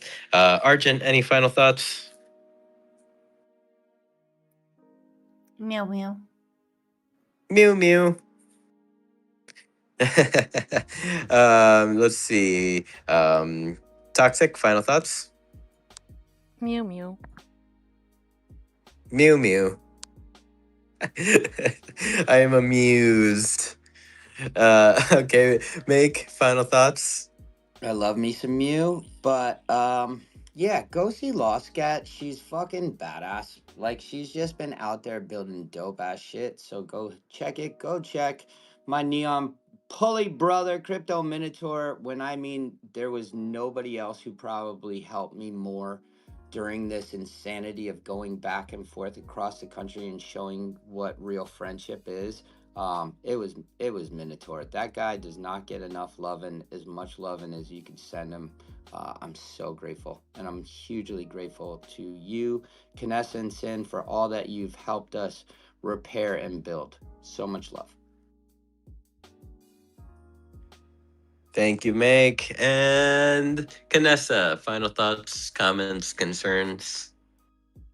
I actually have a lot kind of based on like where we were talking with Toxic, but I think we can save it for next week. But I just want to say, Toxic has done an like amazing. The word amazing doesn't do it justice. She is everything that we could hope for, and Lord, girl, if you left, we would feel a gap, a hole that we would struggle to replace. So I, I mean, you are just incremental to this place, guys, ladies. We need to make sure that people outside of this room feel like if that's how we feel, we need to make it known. We need to congratulate Toxic on the job well done in the Discord. We need to say it on X. We need to say it. Downtown Hall is coming up next week. It's actually just been bumped, I think, to Wednesday. So please, like, if we're saying it, like, it's wonderful to say it to each other, but I think we need to say it to the people who can bring Toxic back for more, and that goes for every one of us. We should be saying, "Hey, Make, you've been hosting regular events. We should let Foundation know. Like maybe we need to do, just be more deliberate about saying to the people, like not just to each other, but the people that can make these changes. Let's say it to them because I know Um, we all do something different. We all contribute in our own way. We don't see all of the things that everybody does, but we feel it. Like you said, Toxic, we feel it. So please, if you enjoyed the hackathon, shout it from the rooftop, children, or I'm going to start singing. On a much different note, this Tuesday I have my event, the creator event, but I also am bringing. I pinned something at the top. I know in the U.S. it's called Veterans Day. Around the world, it's called something different. I know most people just whatever, they don't care. It's a day of remembrance of an event that was 100 years ago, and through time, it is past. But I refuse to let it go silently into that dark night, and I am bringing my version of Remembrance Day to Decentraland, and hope that everybody comes by. And I don't know if it's something that maybe doesn't affect you. I know it's every country went through World War I differently, and then it is an event, or it's a Remembrance Day, not just for World War I, it's for veterans around the globe.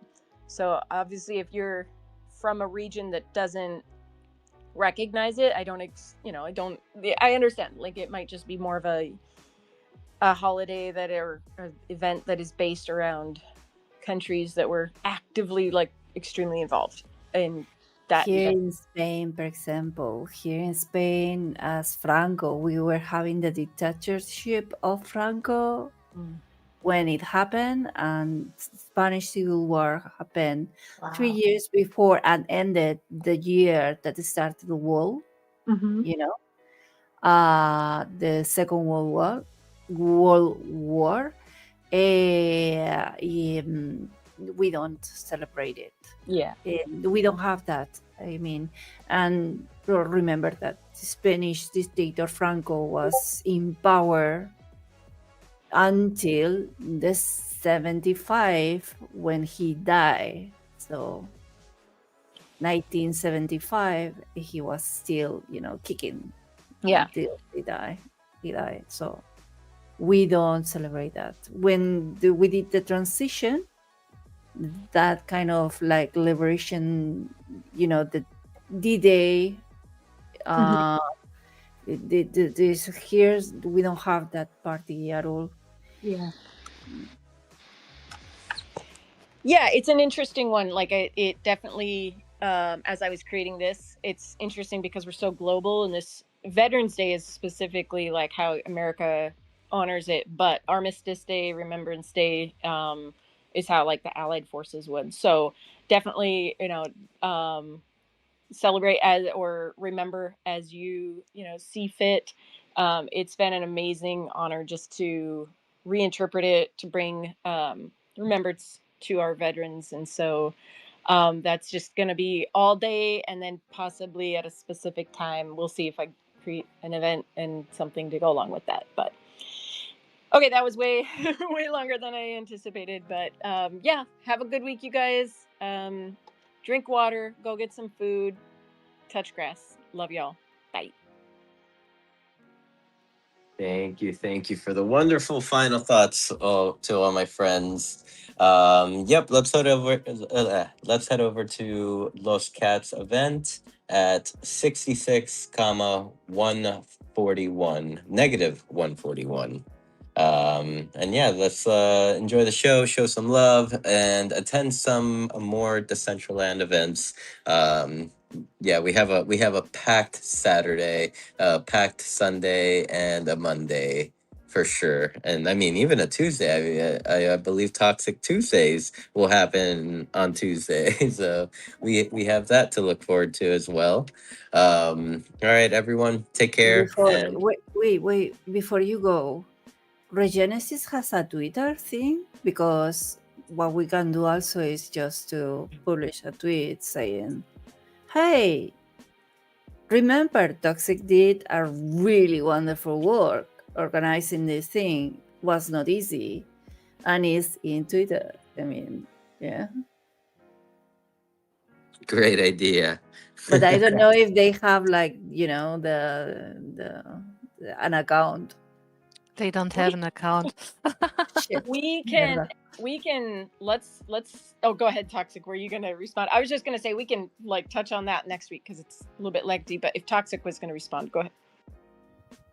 I just want to say that they don't have a Twitter right now.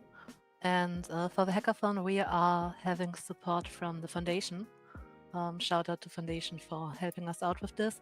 Perfect. So yeah, this is the whole Twitter and whole social media thing is something that is a super interesting topic, and we should talk about this. I think Vanessa can probably say more about this because I think everyone here.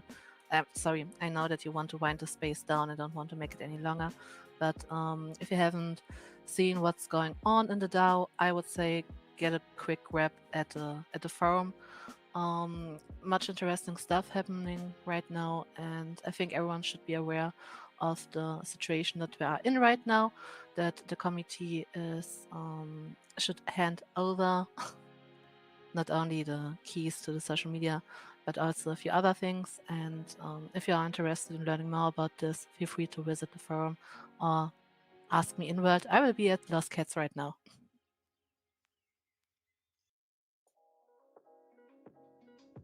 With that said, thank you, everyone. Have a wonderful day. Bye.